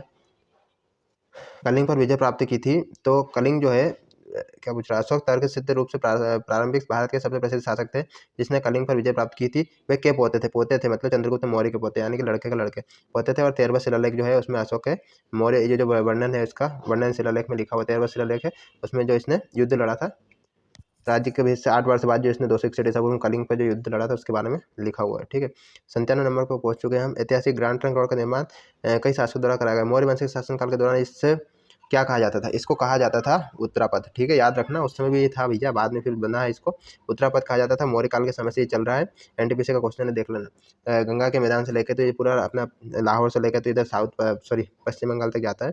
और फिर बाद में मौर्य काल आया, अंग्रेज आए, सबने इसको अलग अलग तरीका। शेरशाह ने इसको ग्रैंड ट्रंक नाम दिया था। मेन चीज़ ये होती है, मतलब शेरशाह ने अच्छे से बनवाया था पहले। फिर आता है कलिंग युद्ध की हिंसा को देखकर प्रतिशोध लेने की सोच करने वाले सम्राट अशोक का हृदय पतन हुआ था। फिर वो किस धर्म को अपना लिया था? तो उसने फिर बौद्ध धर्म को अपना लिया था। कलिंग युद्ध हुआ था जिसमें लाखों लोग मारे गए थे, ऐसा बताया जाता है। तो उसने फिर कलिंग का युद्ध से प्रताड़ित होकर फिर बौद्ध बन गया था, बुद्ध धर्म को अपना लिया था। चंद्रगुप्त मौर्य के गुरु कौन थे? चंद्रगुप्त मौर्य के जो गुरु थे वो थे आपके विष्णुगुप्त। कौन था? विष्णुगुप्त था, जिसको चाणक्य कौटिल्य भी नाम दिया गया है। चाणक्य कौटिल्य कहते हैं। चाणक्य का अन्य नाम क्या था? तो चाणक्य का अन्य नाम विष्णुगुप्त भी कहा जाता है। ठीक है, क्या है? विष्णुगुप्त। उदयन ने मगध की राजधानी किस तरह से पाटलिपुत्र स्थापित की थी? तो इसने राजगीर जो थी उसको हटा के उदयन ने पाटलिपुत्र बना दिया। अजातशत्रु की हत्या करके वो शासक बन गया था। ठीक है, ये वो पाटलिपुत्र राजधानी बना ली थी। अगला क्वेश्चन है कि कौन सी पुस्तक मेगास्थनीज लिखी है? मेगास्थनीज ने पुस्तक जो लिखी है वो इंडिका लिखी है। हर्षचरित ने कौन सी लिखी? बाणभट्ट लिखी है। मालविक मित्र जो है वो किसकी पुस्तक है? कालिदास की पुस्तक है। ठीक है, मालविक मित्र। अगला है सम्राट अशोक के प्राचीनतम प्राप्त अभिलेख में किस लिपि में लिखे हुए हैं? तो मैंने आपको बताया था ब्राह्मी लिपि में अधिकतर जो है वो लिखे हुए हैं। ठीक है, और भी चीज़ें यहाँ पे पढ़ सकते हैं। प्रिंसेस वगैरह ये जो है सब इनने खोज की थी 1837 में, जेम्स प्रिंसेस ने इसके अभिलेखों की खोज की थी। आगे चलते हैं कि 104 में कौन सा मौर्य प्रशासन अध्यक्ष को विभिन्न विभाग अध्यक्ष के रूप में उल्लिखित किया गया है, तो इसका जाएगा कौटिल्य ने। ठीक है, कौटिल्य ने अलग अलग अध्यक्ष मतलब विभाग बनाए थे, उनको अलग अलग नाम दिया था। अर्थशास्त्र जो है कौटिल्य की बुक है, इसके बारे में आपको ध्यान रखना। वैगनस्थित जो है इंडिका की बुक है। अगला क्वेश्चन है, अशोक के किस शिलालेख में कलिंग युद्ध के विजय के बारे में वर्णन मिलता है, तो ये मिलता है 13वें शिलालेख में कलिंग युद्ध के बारे में वर्णन मिलता है। सम्राट अशोक किसके उत्तराधिकारी थे? सम्राट अशोक जो किसके बाद में राजा बना था, तो ये आपको याद रखना, बिंदुसार का लड़का था सम्राट अशोक। ठीक है, और सुसीम जो था वो कौन था? सुसीम मौर्य शासक बिंदुसार का ज्येष्ठ पुत्र था और अशोक का सौतेला भाई था। ठीक है, अशोक का सौतेला भाई था सुसीम, तो ये भी आपको ध्यान रखना। अशोक महान से संबंधित, अशोक किस धर्म से संबंधित है? तो सीधी सी बात है, अशोक जो है वो मौर्य धर्म से संबंधित है। महान सम्राट अशोक किस वंश का था? तो ये हम देख चुके मौर्य। किस राजा की कहानी मुद्रा राक्षस नाटक में मिलती है? तो आपको ध्यान रखना है चंद्रगुप्त मौर्य की। चंद्रगुप्त मौर्य की जो बातें हैं वो मुद्रा राक्षस में, मुद्रा राक्षस की रचना विशाखदत्त ने की थी और चंद्रगुप्त मौर्य के बारे में यहाँ पर चीज़ें हमको मिलती है। मौर्य वंश को किस वंश ने समाप्त कर दिया था? तो मौर्य वंश को फिर भैया शुंग वंश ने समाप्त कर दिया था। सेनापति पुष्यमित्र शुंग था, जो बृहदत्त जो था, जो अंतिम मौर्य शासक था, उसकी हत्या कर दी और 185 ईसा पूर्व में फिर वो राजा बन गया और पुष्यमित्र शुंग इस राजवंश का प्रथम शासक फिर होता है। ठीक है, मौर्य वंश का अंतिम सम्राट कौन सा? तो मौर्य वंश का अंतिम सम्राट जो है वो बृहदत्त हो जाता है। अब हम देखते हैं मौर्य उत्तरकाल। मौर्य उत्तरकाल क्या होता है पता? मौर्य उत्तरकाल का मतलब होता है कि पोस्ट मौर्य, यानी कि मौर्यों के बाद में क्या हुआ, कौन सा राजा आया। ठीक है, तो किस मूल भारतीय राजवंश ने अपने शासकों के चित्र वाले सिक्के जारी किए? चित्र वाले सिक्के जारी किए मौर्यों के बाद में, तो वो आता सातवां वंश। सातवां वंश ने क्या करा था? चित्र वाले सिक्के जारी किए थे, शीशे के सिक्के इनने सबसे पहले जारी किए थे सातवां वंश के लोगों ने। और सातवां वंश का प्रमुख राजा सिमुक था। ठीक है, मतलब इसने इसकी स्थापना की थी और इनकी राजधानी जो थी वो प्रतिष्ठान थी। याद रखना भैया, क्वेश्चन इंपोर्टेंट है। अगला है, कौन सा कथन सही नहीं है? कौन सा कथन सही नहीं है? तो यहाँ पर जाएगा डी, चरक गौतम बुद्ध के निजी चिकित्सक थे। ये बात गलत है। ठीक है, बाकी सब सही है। गौतम बुद्ध धर्म पाली भाषा में, ये भी सही है। नेपाल में हुआ था बुद्ध जन्म, ये भी सही है। उपगुप्त ने अशोक को बौद्ध धर्म अपनाने के लिए प्रेरित किया था, ये भी बात सही है। अब आता है गुप्त साम्राज्य। देखो गुप्त से बहुत क्वेश्चन आए, मौर्य से भी आए। अब गुप्त को देखते हैं, गुप्त से क्वेश्चन आए। प्रयाग प्रशस्ति जो है इलाहाबाद के पास में प्रयाग जिसका नाम कर दिया, वो किसके बारे में है? तो वो मिलती है समुद्रगुप्त के बारे में। किसके बारे में उसमें बात की गई है? समुद्रगुप्त के बारे में। और देखो इंपॉर्टेंट चीज़ है कि इसको जो है, इसका दरबारी कवि हरिश्चंद्र द्वारा रचित है। ये एक पुस्तक है प्रयाग प्रशस्ति, जिसको हरिश्चंद्र द्वारा लिखी गई है और ये किसके ऊपर लिखी गई है? समुद्रगुप्त के बारे में लिखी गई है। और इलाहाबाद स्तंभ लेख के रूप में भी जाना जाता है। कौशाम्बी भाषा के स्तंभ को कह रहा था। अकबर के समय जहांगीर इसे इलाहाबाद में स्थापित करवाया था। ठीक है, इसकी जो भाषा है वो संस्कृत है और शैली जो है चंपू है और इसमें कुछ 33 पंक्तियाँ है। ठीक है, ध्यान रखना है, संस्कृत भाषा जो है पूछा गया क्वेश्चन है। अगला क्वेश्चन है कि हर्षवर्धन निम्न किस वंश से संबंधित था? हर्षवर्धन किस वंश का राजा था? तो ये पुष्यभूति वंश का राजा 606 से 647। ये भी क्वेश्चन इंपॉर्टेंट है। डेट भी पूछ लेता है यार, इतने क्वेश्चन पूछता है डीपली, डेट भी पूछ लेता है। तो इसकी राजधानी कन्नौज बनाई थी इसने पहले, फिर पुष्यभूति वंश का राजा था और इसकी सम्राट हर्ष रचना वाली प्रियदर्शिका नागानंद जैसे प्रमुख रचना भी इसने की है। पढ़ा लिखा राजा था, रचना करवा दी, राजा लोग थे भैया पुराने। रवि कीर्ति ऐहोल शिलालेख पुलकेशिन द्वितीय की विजय पर विस्तार वाला वर्णन करता है। तो पुलकेशिन जो द्वितीय था उसने हर्ष को हरा दिया था। ठीक है, हर्षवर्धन को हराया था, नर्मदा नदी के किनारे पर इनका युद्ध हुआ था। और रवि कीर्ति का ऐहोल जो है शिलालेख वो पुलकेशिन द्वितीय की रचना के बारे में वर्णन करता है, पुलकेशिन सेकंड के बारे में। ऐहोल शिलालेख रवि कीर्ति द्वारा लिखा गया है और पुलकेशिन सेकंड के बारे में बताता है, जो एक जैन कवि था। रवि कीर्ति और ऐहोल शिलालेख पुलकेशिन द्वितीय की हर्ष पर विजय के बारे में लिखता है और ऐहोल शिलालेख कर्नाटक राज्य में है। ये भी आपको ध्यान रखना है। अगला क्वेश्चन है कि हर्षवर्धन के काल में भारत में कौन आया था? तो भारत में उस समय आया था फाहियान। कौन आया था? फाहियान आया था। ठीक है, आपको ध्यान रखना है। सॉरी उस समय आया था हेनसांग। ठीक है, जुआनयान लिखा तो समझ में नहीं आया, उस समय आया था हेनसांग। कौन कौन आया कब कब वो हम देखते हैं। तो उस समय आया था हर्षवर्धन, समुद्रगुप्त द्वितीय, मोहम्मद बिन तुगलक गजनवी। तो उस समय आया था हर्षवर्धन के समय पर हेनसांग आया था। चंद्रगुप्त मौर्य के समय पर आया था भैया इब्न तुता और मोहम्मद बिन तुगलक के समय पर आया था अलबरूनी। और ये आप देख सकते हो। ठीक है, यहाँ पर इस समय ये लोग आए थे। उस महान व्यक्ति का नाम बताया जिसने भारत में बीजगणित के क्षेत्र में महत्वपूर्ण योगदान दिया। तो बीजगणित के क्षेत्र में प्रमुख योगदान दिया वो आर्यभट्ट ने दिया। किसने दिया? ज्योतिषविद और गणितज्ञ थे आर्यभट्ट, इनने इसके बारे में प्रमुख बातें कही है। अगला क्वेश्चन आता है, यहाँ पर और थोड़ा सा डिस्क्रिप्शन देखते हैं। चरक जो थे वो आयुर्वेद के ज्ञान दिया, ब्रह्मगुप्त ने गणितज्ञ का थे और बड़ामिर भी एक गणितज्ञ थे। कौन सा हर्षवर्धन के दरबारी कवि थे? हर्षवर्धन का दरबार कवि बाणभट्ट था। कौन था आपका? बाणभट्ट। और बाणभट्ट की बुक है हर्षचरित्र। और उसके बाद में हेनसांग जो आता है उसकी जानकारी भी हमको यहीं से मिलती है। ठीक है, और हर्षवर्धन स्वयं साहित्यकार था, उसने खुद रचनाएं की। प्रियदर्शिका रत्नावली नागानंद ये उसकी रचना है। अब चीनी यात्री हेनसांग किसके शासनकाल में आया था? सीधी सी बात है, हर्षवर्धन के समय पर आया था। 645 में वापस लौट गया, 29 में आया था। लगभग 14 साल तक ये 16 साल तक भारत में रहा और इसकी बुक का नाम सीयू की है, इसमें इसने वर्णन भी किया है। ठीक है, अब कौन सा हर्षवर्धन शासनकाल में भारत आया था? वही बात है यार, सीधी सी बात। हेनसांग इसके बाद इसके समय पर आया था। कौन चंद्रगुप्त द्वितीय के 9 रत्न में से एक थे? चंद्रगुप्त जो है द्वितीय था, जो गुप्त काल का था, इसके पास भी 9 रत्न थे जैसे अकबर के पास था ना, तो उसमें था बरामिर। तो वरामिहिर जो था वो उसके 9 रत्न थे। 9 रत्न क्या है, देखो यहाँ पे देखो समझते हैं। चंद्रगुप्त द्वितीय को विक्रमादित्य के नाम से जाना जाता है। 375 415 में आया था और गुप्त साम्राज्य के स्वर्णिम युग कहा जाता है। और सांची अभिलेख में देवराज भी इसको कहा गया है। और 9 रत्न थे इसके, जिसमें कालिदास, वरामिहिर, धन्वंतरी, घटरपक, शंकु, अमर सिंह, वैन भट्ट, छपणक और वररुचि प्रमुख लोग थे। ये उस समय हुआ करते थे। इसके 9 रत्न में 9 लोग थे प्रमुख लोग। भारत का नेपोलियन किसे कहते हैं, तो समुद्रगुप्त कहते हैं। अब हिंदू नेपोलियन कैसे कहते हैं पता है, स्वामी विवेकानंद को कहते हैं, ध्यान रखना। समुद्रगुप्त को तो चंद्रगुप्त प्रथम का पुत्र था, पहला गुप्त वंश आया था। तो पहला क्या हुआ था, श्रीगुप्त हुआ था, उसने बनाया था। उसके बाद में चंद्रगुप्त प्रथम हुआ था, उसके बाद में समुद्रगुप्त होता है, ठीक है। और इसको ही भारत का नेपोलियन भी कहा जाता है। भारत का नेपोलियन क्या है, स्मिथ ने कहा था, ये भी ध्यान रखना है। स्मिथ ने इसको ये लिखा, विसेंट स्मिथ ने अपनी पुस्तक में अर्ली हिस्ट्री ऑफ इंडिया में इसको समुद्र भारत का नेपोलियन कहा गया। इसकी उपलब्धि और भी उपलब्धि है, उसको उपाधि दी गई थी, पराक्रमांग, अति प्रतरत, सर्वज्ञता, लिच्छवी दोहित्र, समुद्रगुप्त प्रमुख उपाधियां है, प्रमुख राजा था उस समय। अगला है कि प्राचीन भारतीय इतिहास के सबसे महत्वपूर्ण शासकों में से एक चंद्रगुप्त द्वितीय की पुत्री का नाम क्या था, तो इसका नाम था भैया, आपको ध्यान रखना है, प्रभावती गुप्त, ठीक है। चंद्रगुप्त द्वितीय की जो पुत्री थी, इसका विवाह हुआ था विजय, दोनों राज्य सीमा विस्तार किया था। तो ये आप यहाँ पर देख सकते हो, महाराष्ट्र वगैरह की ये बातें यहाँ पर लिखी हुई है। अगला है विक्रमादित्य किस प्रसिद्ध गुप्त शासक का नाम है, तो विक्रमादित्य किसे कहा गया है, तो ये कहा गया है चंद्रगुप्त द्वितीय को ही कहा गया है, ठीक है। अगला क्वेश्चन है सुप्रसिद्ध काव्य मेघदूत किसकी रचना है, मेघदूत जो है वो किसकी रचना है, ये कालिदास की रचना है। इसकी और भी प्रमुख रचना मेघदूत के अलावा एक तो अभिज्ञान शाकुंतलम प्रमुख रचना है, उसके बाद में विक्रमादित्य, मालविघ्नमित्रम, रघुवंशम, कुमार संभवम, ठीक है। ये नाटक है, क्या है, अभिज्ञान शाकुंतलम, विक्रम वर्षियम और मालविघ्नमित्रम, ये क्या है, नाटक है। और महाकाव्य है रघुवंशम और कुमार संभव। और खंड काव्य मेघदूत और ऋतु संहार, खंड काव्य छोटे होते हैं, महाकाव्य बड़े होते हैं। अगला क्वेश्चन है कि प्रशस्ति में किस राजवंश के शासकों में अपनी उपलब्धि लिखी है, प्रशस्ति जो हुई थी प्रयाग प्रशस्ति, तो उसमें गुप्त वंश के प्रमुख राजा के बारे में चीजें लिखी हुई है। अगला क्वेश्चन है गुप्त साम्राज्य के राजा में से एक अच्छा बीना वादक कौन था, तो ये था अपना समुद्रवादक ही था भैया, समुद्रगुप्त था, सॉरी समुद्रगुप्त जो अच्छा बीना बजाता था। इसके सिक्के वगैरह मिले जिसमें बीना बजाता दिखाया गया, इसलिए हम कह सकते हैं। किस युग के प्राचीन भारत का स्वर्ण युग कहा जाता है, तो ये कहा जाता है भैया गुप्त वंश के 4वीं शताब्दी में आए थे। और इसको कहते हैं क्योंकि इसमें बहुत सारी मूर्तियां बनी, मंदिर वगैरह बनने, ये सब चीज़ें उस समय होने लगी थी, इसलिए हम स्वर्ण युग कहते हैं। किस काल को भारतीय इतिहास का स्वर्ण युग कहते हैं, तो सीधी सी बात है गुप्त युग को हम कहेंगे। अगला क्वेश्चन, नालंदा विश्वविद्यालय को विश्व के महान प्राचीन विश्वविद्यालय में से और बौद्ध दीक्षाओं को उत्कृष्ट केंद्र माना जाता है, किस भारतीय शासक ने की थी। नालंदा विश्वविद्यालय की स्थापना किसने की थी, तो याद रखना कुमार गुप्त प्रथम ने की थी। कुमार गुप्त प्रथम ने इसकी स्थापना की थी। और ये कब की बात है, कुमारगुप्त प्रथम 415 455 ईसा पूर्व के बिहार में आता है नालंदा विश्वविद्यालय, ठीक है। और इसके कुलपति हिंसांग के समय पर कौन था, ये भी ध्यान रखना है।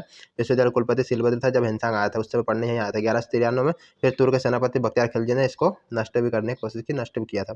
अगला क्वेश्चन है कि चंद्रगुप्त प्रथम के बाद गुप्त साम्राज्य की बागडोर किसने संभाली, तो ये फिर समुद्रगुप्त ने संभाली, ठीक है, मैंने बताया था आपको।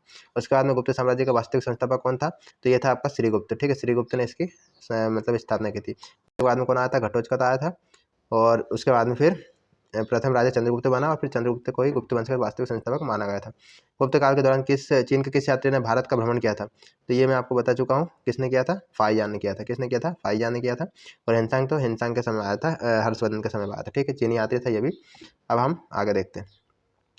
अब हम देखेंगे दक्षिण भारतीय राजवंश, दक्षिण भारत के प्रमुख राजवंश के बारे में हम देखेंगे। पहला क्वेश्चन है कि चोल शिलालेख में गुरुकुल के अनुरक्षण हेतु किस भूमि को क्या कहा जाता था, यानी कि गुरुओं को जो भूमि दी जाती थी चोलों के समय पे, चोल राजाओं के समय पे, उसको क्या कहते थे, उसको शाला भोग कहते थे। भाई बहुत इंपॉर्टेंट क्वेश्चन है, पढ़ लेना, अच्छे से देख लेना, क्वेश्चन ऐसे ही आएगा हैं, ठीक है यार, मतलब ऐसे क्वेश्चन आते हैं, देखा है मैंने। अब देखो क्या बोल रहा है कि जो चोल शिलालेख में गुरु है, मतलब गुरुकुल को जो दी जाती थी भूमि, उसको क्या कहा गया है, जो गुरुओं को दी जाती थी भूमि, उसको तो कहा गया है भैया हमारा शाला भोग, ठीक है। उसके बाद में क्या लिख रहा है कि ब्राह्मणदय जो है वो ब्राह्मणों को दी जाती थी, ब्राह्मणदय कहा जाता था। और वेलन वगाई जो है किसानों को, जो गैर ब्राह्मण लोग होते थे, उसको दी जाती थी भूमि, उसको वेलन वगाई कहते थे। और पल्ली चंदम जो है जैन संस्था को दी जाती थी, उस भूमि को कहा जाता है, ठीक है। क्वेश्चन पूछा गया है। अगला क्वेश्चन है होयसल साम्राज्य की राजधानी क्या थी, तो होयसल साम्राज्य की राजधानी थी द्वार समुद्र, ठीक है। कर्नाटक का एक राजवंश था और इसकी राजधानी थी, होयसल वंश की स्थापना विष्णुवर्धन ने की थी, आपको याद रखना है। और होयसल राजवंश की राजधानी द्वार समुद्र थी, आपको ये भी ध्यान रखना है, ठीक है, यहाँ पर आप देख सकते हैं।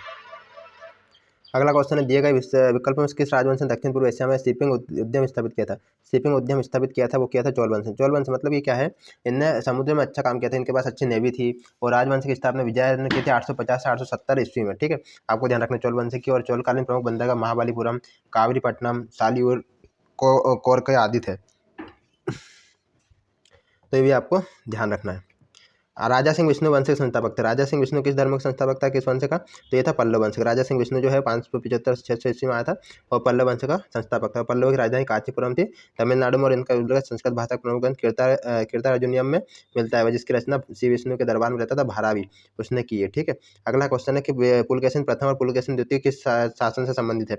पुलकेशिन प्रथम पुलकेशिन द्वितीय जो थे वो चालुक्य वंश के थे। ठीक है, किसके थे, चालुक्य वंश के प्रमुख संस्थापक थे, और इनकी दंती दुर्ग वगैरह जो हराया था उनने, और राजधानी चालुक्य की थी वो वातापी बीजापुर के निकट थी। बीजापुर कर्नाटक में आता है।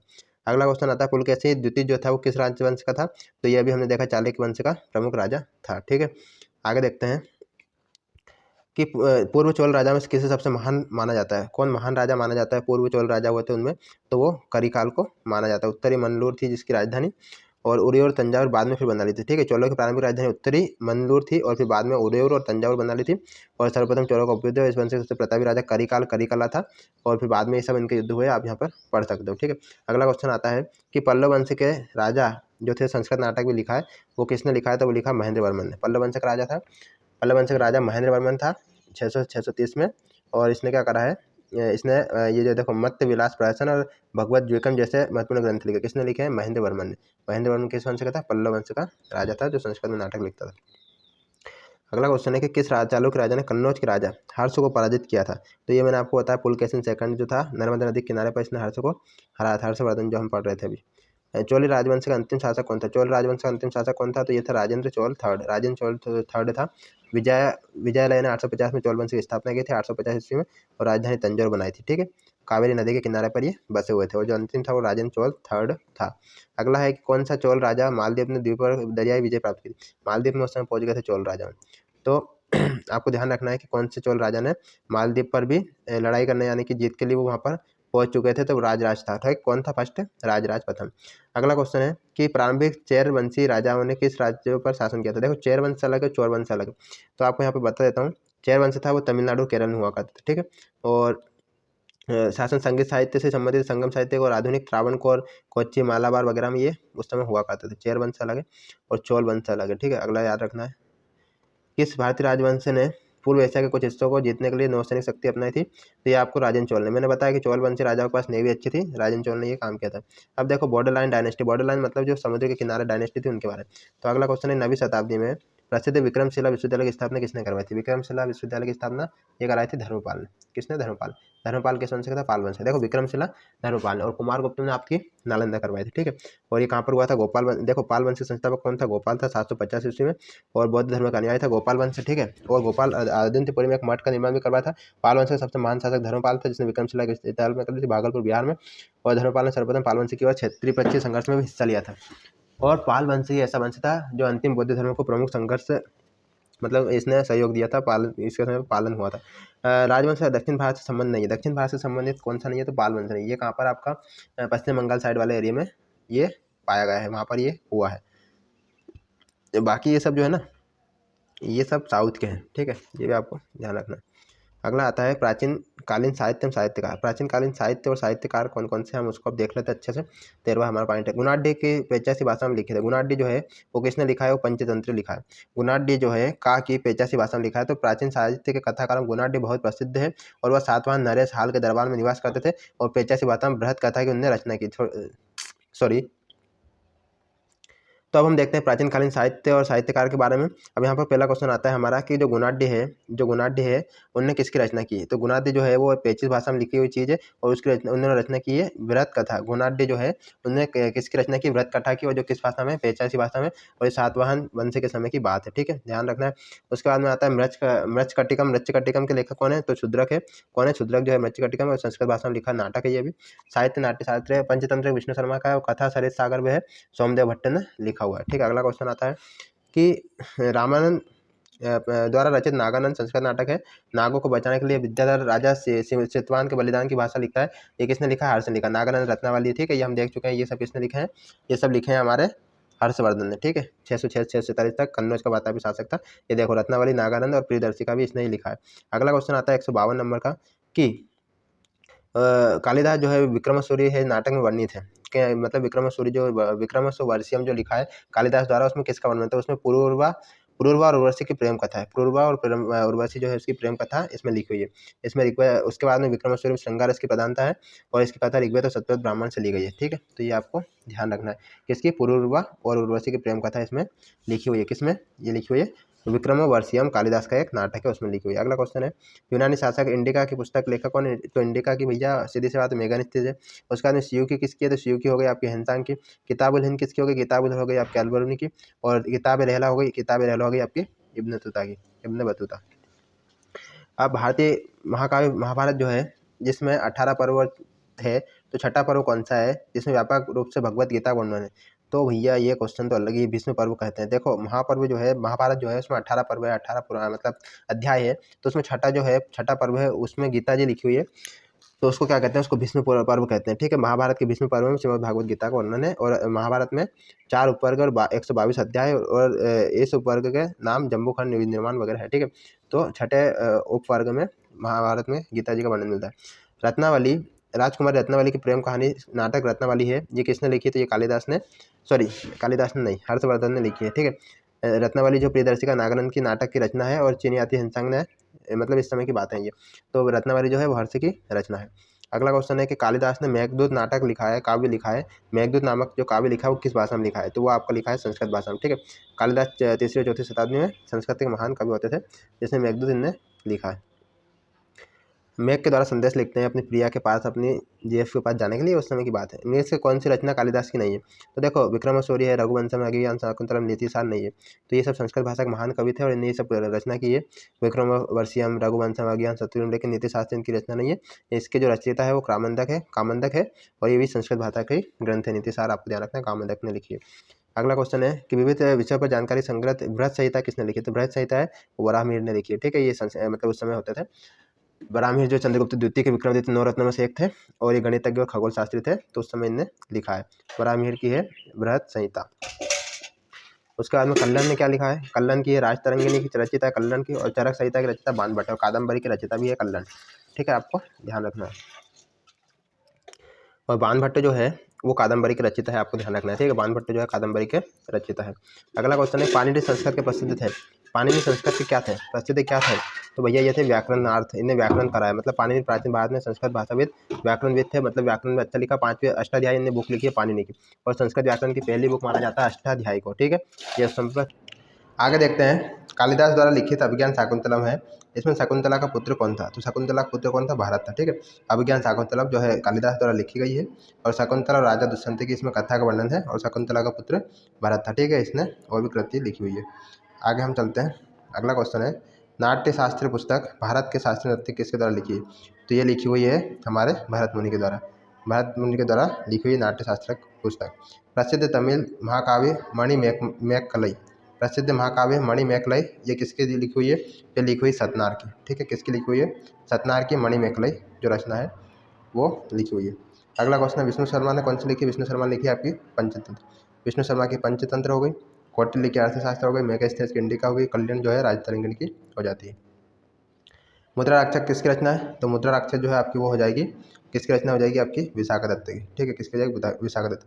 विशाखदत्त की और रचना है मुद्रा राक्षस है, देवी चंद्रगुप्तम है, राघवानंद काटम है, राघवानंद नाटकम है, सोमदेव की कथा सरित सागर है, कालिदास की रघुवंशम, अज्ञान शत्रुघ्न कुमार संभव है, और बोधायन की सुलभ सूत्र स्रोत सूत्र वगैरह आप देख सकते हैं। महाभारत नामक संस्कृत महाकाव्य के लेखक कौन है? महाभारत किसने लिखी है? तो ये लिखी है महर्षि वेदव्यास ने। ठीक है, रामायण किसने लिखी है? महर्षि वाल्मीकि जी ने लिखी है। तो ये हो जाता है। आगे चलते हैं, आर्यभट्टियम पुस्तक जो लिखी हुई है आर्यभट्ट द्वारा वो किस भाषा में? तो वो है संस्कृत में। ठीक है, आर्यभट्टियम जो है संस्कृत में लिखी हुई भाषा है। इसमें 121 श्लोक और 4 अध्याय। प्राचीन संस्कृत ग्रंथ अष्टाध्यायी के लेखक कौन है? अष्टाध्यायी के लेखक है आपके पाणिनि। किसकी है? पाणिनि। महाभाष्य किसका है? पतंजलि का। नाट्यशास्त्र भरत मुनि का। चरक साहित्य चरक की लिखी हुई है। सुश्रुत संहिता किसकी बुक है? तो सुश्रुत संहिता आपकी है चिकित्सा और शल्य चिकित्सा की है, और जो किसने लिखी हुई है? सुश्रुत संहिता सुश्रुत ने लिखी है। चिकित्सा शल्य चिकित्सा यानी कि सर्जरी वगैरह जो है उसके बारे में लिखी हुई है। स्वप्न वास वदत्तम जो है नाटक वो किसका लिखा हुआ है? तो ये भास का लिखा हुआ है। ठीक है, भास भी लेखक है, उसका उस समय का लिखा हुआ है स्वप्न वास वदत्तम। आप आगे देखते हैं कि और भी प्रमुख रचना आती है। महाभारत का मूल नाम क्या था? महाभारत का मूल नाम क्या था? तो ध्यान रखना, महाभारत का मूल नाम जय संहिता था। क्या था? जय संहिता वेदव्यास द्वारा लिखी हुई है। दस कुमार चरितम किसकी रचना है? तो ये है डंडी की। टेल्स ऑफ 10 प्रिंसेस भी इसको कहा जाता है, दस कुमार चरितम। ये डांडी की संस्कृत भाषा में लिखी हुई है। हर्षचरित का लेखक कौन था? तो हर्षचरित का लेखक कौन था भैया? ये था हमारा बाणभट्ट। कौन था? बाणभट्ट। कालिदास की आप देख सकते हो, पाणिनि अष्टाध्यायी की हो गई, ये हम देख चुके। कल्याण की राजतरंगी हो गई, और बाणभट्ट की देखो, कल्याण की हो गई राजतरंगी नहीं, बाणभट्ट की हो गई हर्षचरित और कादम्बरी। हर्षचरित और कादम्बरी इसकी हो जाती है। गीत गोविंद की रचना किसने की थी? तो गीत गोविंद की रचना जयदेव ने की थी। किसने? जयदेव ने। 12वीं शताब्दी में संस्कृत में लिखी हुई है। ठीक है। किताब उल हिंद किसके समय पे यात्री आया था? तो किताब उल हिंद अलबरूनी ने लिखी हुई है। अलबरूनी ने लिखी किताब उल हिंद, और इसका मूल नाम रेहान था। 973 में यह आया था। उज्बेकिस्तान से आया था। अलबरूनी के ईरानी का मूल मुसलमान था, मतलब ईरान का मूल मुसलमान था। और मतलब उस समय पर ये किताब उल हिंद, ये तारीख हिंद भी इसको कहा जाता है, उस समय ये व्यक्ति आया था, इसकी ये बुक थी। ठीक है, याद रखना। प्राचीन भारतीय दार्शनिक ने पदार्थ के सूक्ष्म कण के बारे में बताया था। पदार्थ के सूक्ष्म कण के बारे में बताया था कणाद ने। वैशेषिक दर्शन के प्रमुख प्रवर्तक थे कणाद। और सूक्ष्म कण के बारे में जैसे हम आज परमाणु अणु बोलते हैं, परमाणु देते हैं नाम, उसी के बारे में कणाद द्वारा बताया गया। मृच्छकटिकम, मृच्छकटिकम किसकी रचना थी? मृच्छकटिकम शूद्रक की रचना थी। क्वेश्चन भैया आया है। ठीक है, शूद्रक ने मृच्छकटिकम के बारे में लिखा है। पंच सिद्धांतिका, पंच सिद्धांतिका, बृहत संहिता और सांख्य सिद्धांत के लेखक कौन है? तो पंच सिद्धांतिका, बृहत संहिता, सांख्य, ये सब बराहमिहिर की रचना है। किसकी है? बराहमिहिर। पंच सिद्धांतिका, बृहत संहिता और सांख्य सिद्धांत बराहमिहिर की ये रचना है। ठीक है। तिरुक्कुरलम जो आता है, तिरुक्कुरलम नामक ग्रंथ किसका रचना है? तो यह है तिरुवल्लुवर की रचना है, जो तमिल भाषा में लिखी हुई है। चरक संहिता किसकी लिखा है? चरक संहिता जो लिखी है चरक के द्वारा, वो किसकी शाखा है? मतलब उसमें किसका वर्णन है? उसमें आयुर्वेद का वर्णन, आयुर्वेद के बारे में उस बुक में लिखा हुआ है। ठीक है। राजतरंगिणी के द्वारा किन राजा का वर्णन किया है?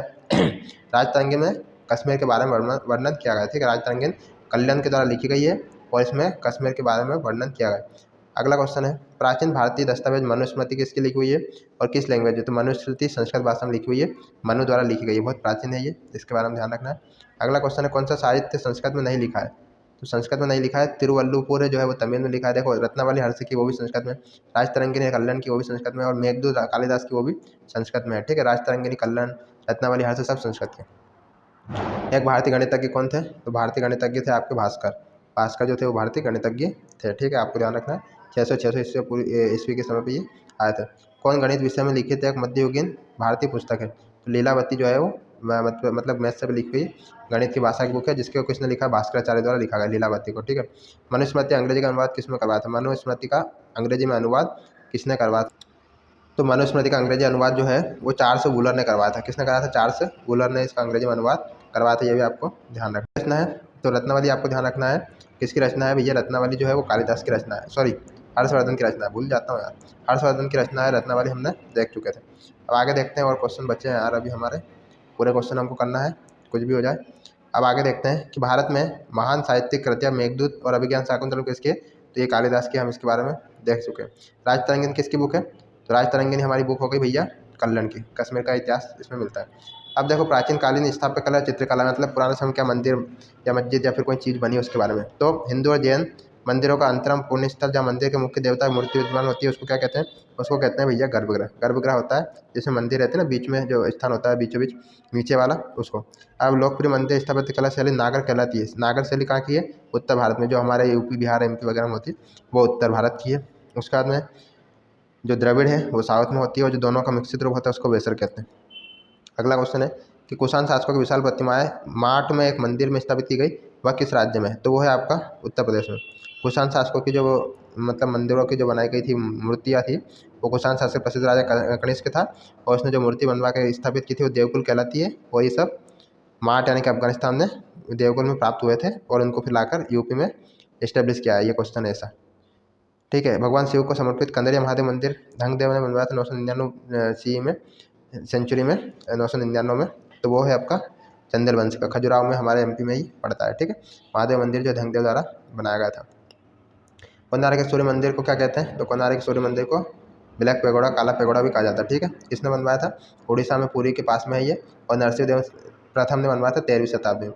रथ आकार का ये मंदिर भगवान सूर्य को समर्पित है। 1984 में इसको 1984 में यूनेस्को में भी शामिल कर लिया गया। ब्लैक पेगोडा इसको कहा जाता है।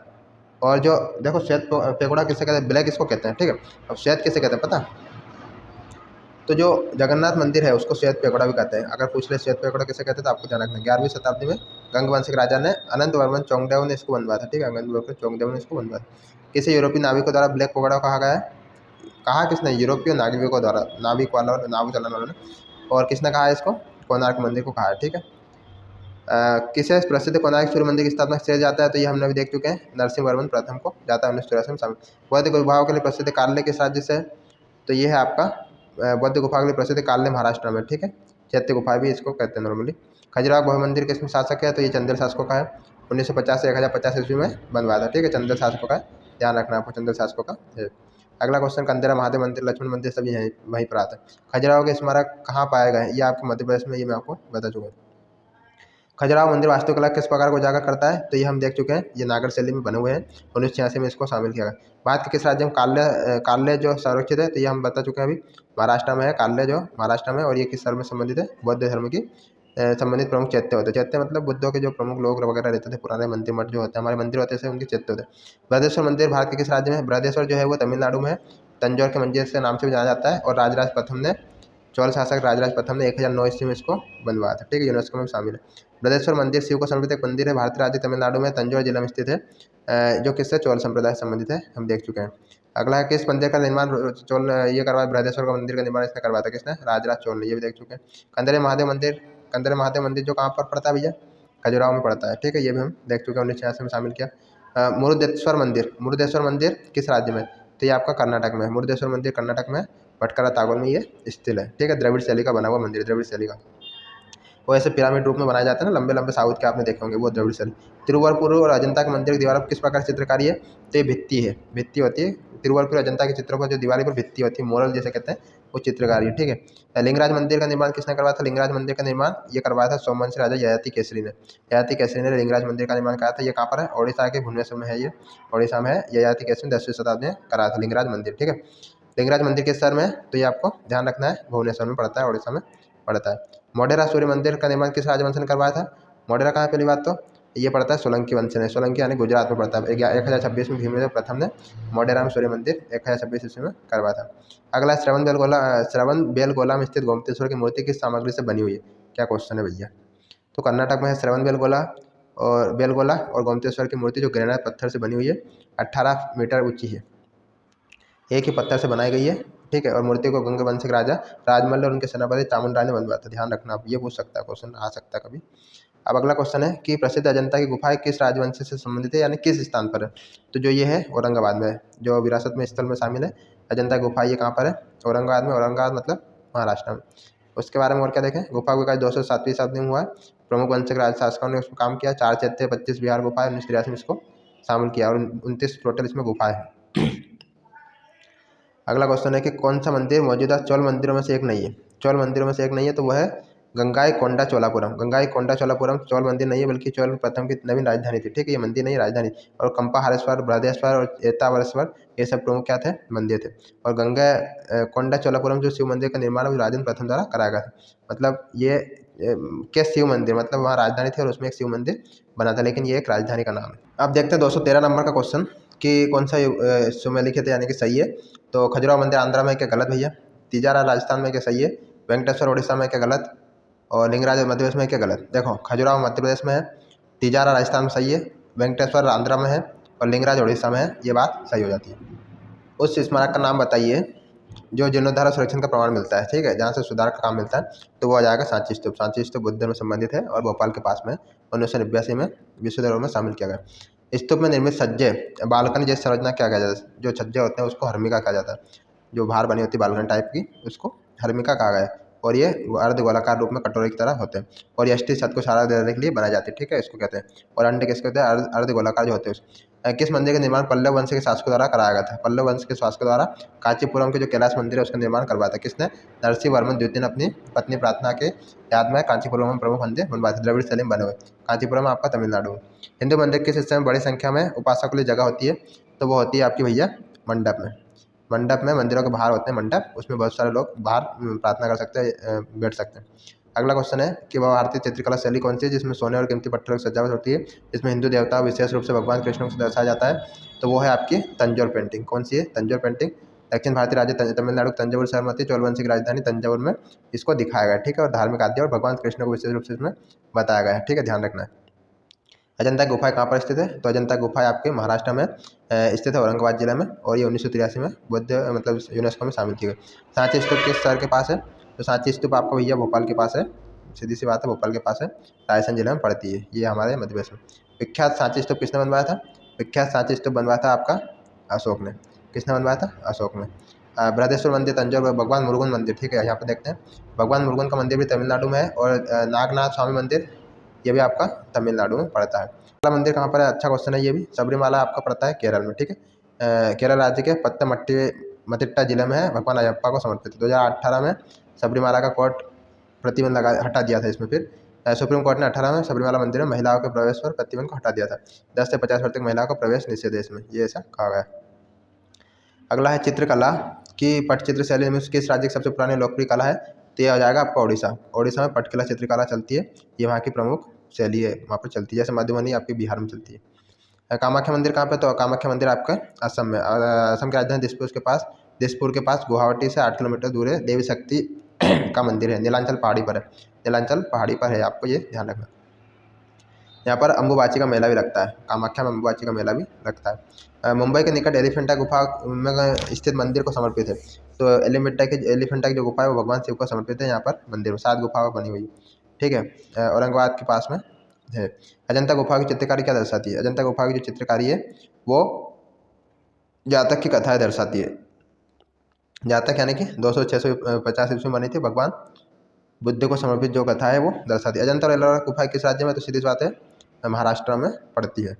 अगला अजंता गुफा जो करीब 30 रॉट आउट बौद्ध गुफा जो भारतीय कला के जीवित उदाहरण है, वो कहाँ पर है? तो वो सीधी सी बात है, औरंगाबाद महाराष्ट्र में अजंता गुफा आपकी पड़ती है। औरंगाबाद जिले में अजंता गुफा है, लगभग 30 चट्टान बनी हुई है।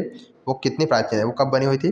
तो वो आपको याद रखना, 2री शताब्दी ईसा पूर्व बनी हुई थी, 2री शताब्दी ईसा पूर्व। 30 चट्टानों काटकर बनाई गई थी। एलोरा गुफा भारत में औरंगाबाद महाराष्ट्र 30 किलोमीटर दूर पर है, राष्ट्रकूट राजवंश द्वारा बनाई गई थी, ठीक है, ये भी आपको ध्यान रखना है। कौन सी? अजंता गुफा है। तो अगला बृहदेश्वर मंदिर कहाँ पर है? तो बृहदेश्वर मंदिर आपका तमिलनाडु में जाता है। अगला क्वेश्चन, बृहदेश्वर मंदिर की सामग्री किससे बना हुआ है? क्या क्वेश्चन है यार। बृहदेश्वर मंदिर जो है वो पूरी तरह से ग्रेनाइट से निर्मित है। किससे बना हुआ है? ग्रेनाइट पत्थर होता है उससे बना है। प्रसिद्ध सोमनाथ मंदिर कहाँ पर है? प्रसिद्ध सोमनाथ मंदिर आपका पड़ता है गुजरात में गुजरात के सौराष्ट्र जिले में है, और 1024 में गजनवी ने इसको लूटने की कोशिश भी की थी, हीरे जवाहर लूटे भी थे यहाँ से, ठीक है, तो ध्यान रखना है। विमल शाह द्वारा निर्मित मंदिर कौन सा है? तो विमल शाह द्वारा मंदिर निर्मित है दिलवाड़ा का माउंट आबू में स्थित दिलवाड़ा जैन मंदिर, ठीक है, दिलवाड़ा जैन मंदिर है, वो किसने? विमल शाह द्वारा निर्मित है। अगला है माउंट आबू का दिलवाड़ा मंदिर किस देवी देवता को समर्पित है? तो यह आदिनाथ यानी कि जैन धर्म से संबंधित है, आदिनाथ भगवान को समर्पित है। दिलवाड़ा मंदिर कहाँ पर स्थित है? तो ये आपको ध्यान रखना, माउंट आबू कहाँ पर? राजस्थान। मध्य प्रदेश में स्थित वैश्विक विरासत स्थल कौन सा? भीमबेटका प्रसिद्ध है काय के लिए? तो ये पाषाण आश्रय शेरला लेखों के रॉक शेल्टर के लिए हमने पढ़ चुके हैं इसके बारे में। भीमबेटका गुफा कितने साल पुरानी है? तो भीमबेटका गुफा लगभग 30,000 साल पुरानी है। कितनी? 30,000 साल पुरानी है, और जो चित्र बने वो लगभग 12,000 साल पुराना है। भीमबेटका गुफा कहाँ पर है? तो ये आपको ध्यान रखना, हम पढ़ चुके हैं, मध्य प्रदेश में पड़ते हैं। हनमकोंडा शहर ऐतिहासिक हिंदू मंदिर, 1000 स्तंभ मंदिर, 1000 पिलर टेम्पल का निर्माण किसने करवाया था? तो ये रुद्रदेव ने करवाया था। 1000 मंदिर जो है रुद्रदेव ने करवाया था, हनुमनकोटा तेलंगाना में पड़ता है, ठीक है। दिल्ली का अशोक स्तंभ वैज्ञानिक को अचंभित कर रखा, मौसम की सभी अंतिष्ठता को झेलता और न जंग लगती है, जो है वो बना हुआ है, ये लोहे का बना हुआ है। दिल्ली में अशोक स्तंभ का निर्माण अशोक ने 300वीं शताब्दी में करवाया था। एक ऐसे धातु का बना हुआ है जो मतलब कच्चे लोहे में फास्फोरस तत्व मिलाया था, जिसमें क्या जंग नहीं लगता है, तो लोहे का बना हुआ है, ठीक है, अशोक ने बनवाया था लोह स्तंभ। मीनाक्षी मंदिर कहाँ पर स्थित है? मीनाक्षी मंदिर है आपका तमिलनाडु में, तमिलनाडु राज्य मदुरई नगर में स्थित हिंदू देवता और शिव को ये समर्पित है, मीनाक्षी देवी को, तमिलनाडु में मीनाक्षी मंदिर। महाबोधि मंदिर कहाँ पर है? महाबोधि मंदिर आपका जाएगा बिहार में। महाबोधि मंदिर बौद्ध धर्म से संबंधित है, और ये बिहार में और यूनेस्को विश्व स्थल में शामिल भी किया गया है। महाबोधि मंदिर संकल्प भगवान बुद्ध से संबंधित 4 पवित्र स्थलों में से एक है। कहाँ का है ये आपका? तो अभी हमने देखा जी बिहार का। अगला क्वेश्चन है, उस स्मारक का नाम बताइए जो 9 हिंदू मंदिरों की प्रभावशाली श्रृंखला के साथ साथ उत्कृष्ट प्रतीक के साथ जैन पवित्र स्थल भी है, तो वो है आपका पडक्कल में स्मारक का समूह। पडक्कल कहाँ पर आ गया? आपका कर्नाटक में। ये मतलब चालुक्य राजाओं का है, और उस समय हिंदू और जैन धर्म दोनों का इसमें योग मिलता है। अगला क्वेश्चन है, किस राजा ने गंगैकोंडा चोलापुरम मंदिर का निर्माण करवाया था? तो ये राजेंद्र चोल फर्स्ट जो था, उसने गंगैकोंडा में चोलापुरम मंदिर का निर्माण 1035 ईस्वी में करवाया था। कौन सी गुफा खुदाई राजा खारवेल ने की थी? कौन सी गुफा खुदाई की थी? तो ये खंडगिरी की गुफा थी, कलिंग नार्वेस खारवेल ने की थी, और ओडिशा में ये चीज़ आती है कि जैन और बौद्ध धर्म की प्रभावशाली चीज़ें इसमें दिखाई देती है। कौन साम्राज्य दौरान चैत्रा केशवा मंदिर का निर्माण हुआ था? चैत्रा केशवा मंदिर का निर्माण किस राजा के समय हुआ था? तो ये हुआ था होयसल के समय। होयसल आपका कहाँ पे? कर्नाटक के बेल्लूर में ये पड़ते हैं।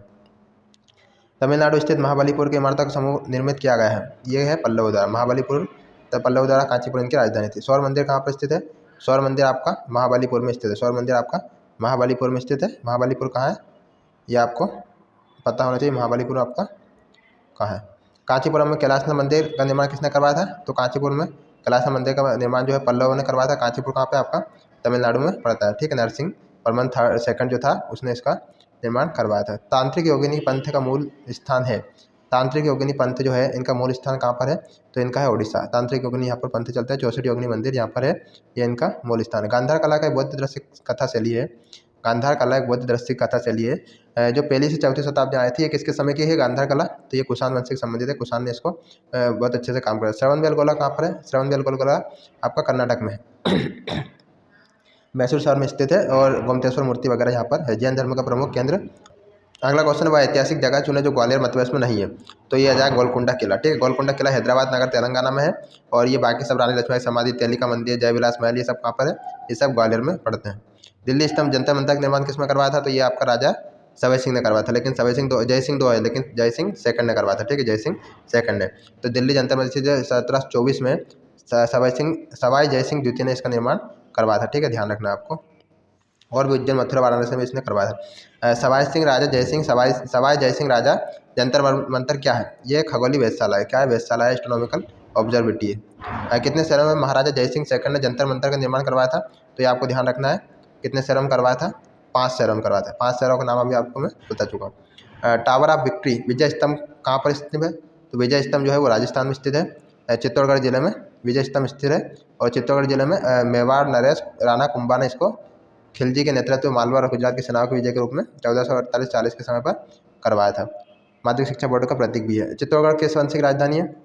चित्तौड़गढ़ जो है वो किस वंश की राजधानी रही है? सिसोदिया वंश की। किसकी रही है? सिसोदिया वंश की राजधानी रही है। साहित्य के प्रख्यात समर्थक राजा भोज किस वंश से जुड़े हैं? तो ये है आपके परमार वंश से। किससे जुड़े हैं? परमार वंश से राजा भोज। इनकी राजधानी थी धार नगरी, ठीक है। उसके बाद में माउंट आबू के पास कायादारा गाँव गौरी राजवंशी के मोहम्मद गौरी को किसने हराया था? तो ये भीमदेव सोलंकी द्वितीय द्वारा हराया गया था 1178 में, जब वो जा रहा था, जब उसको हराया था।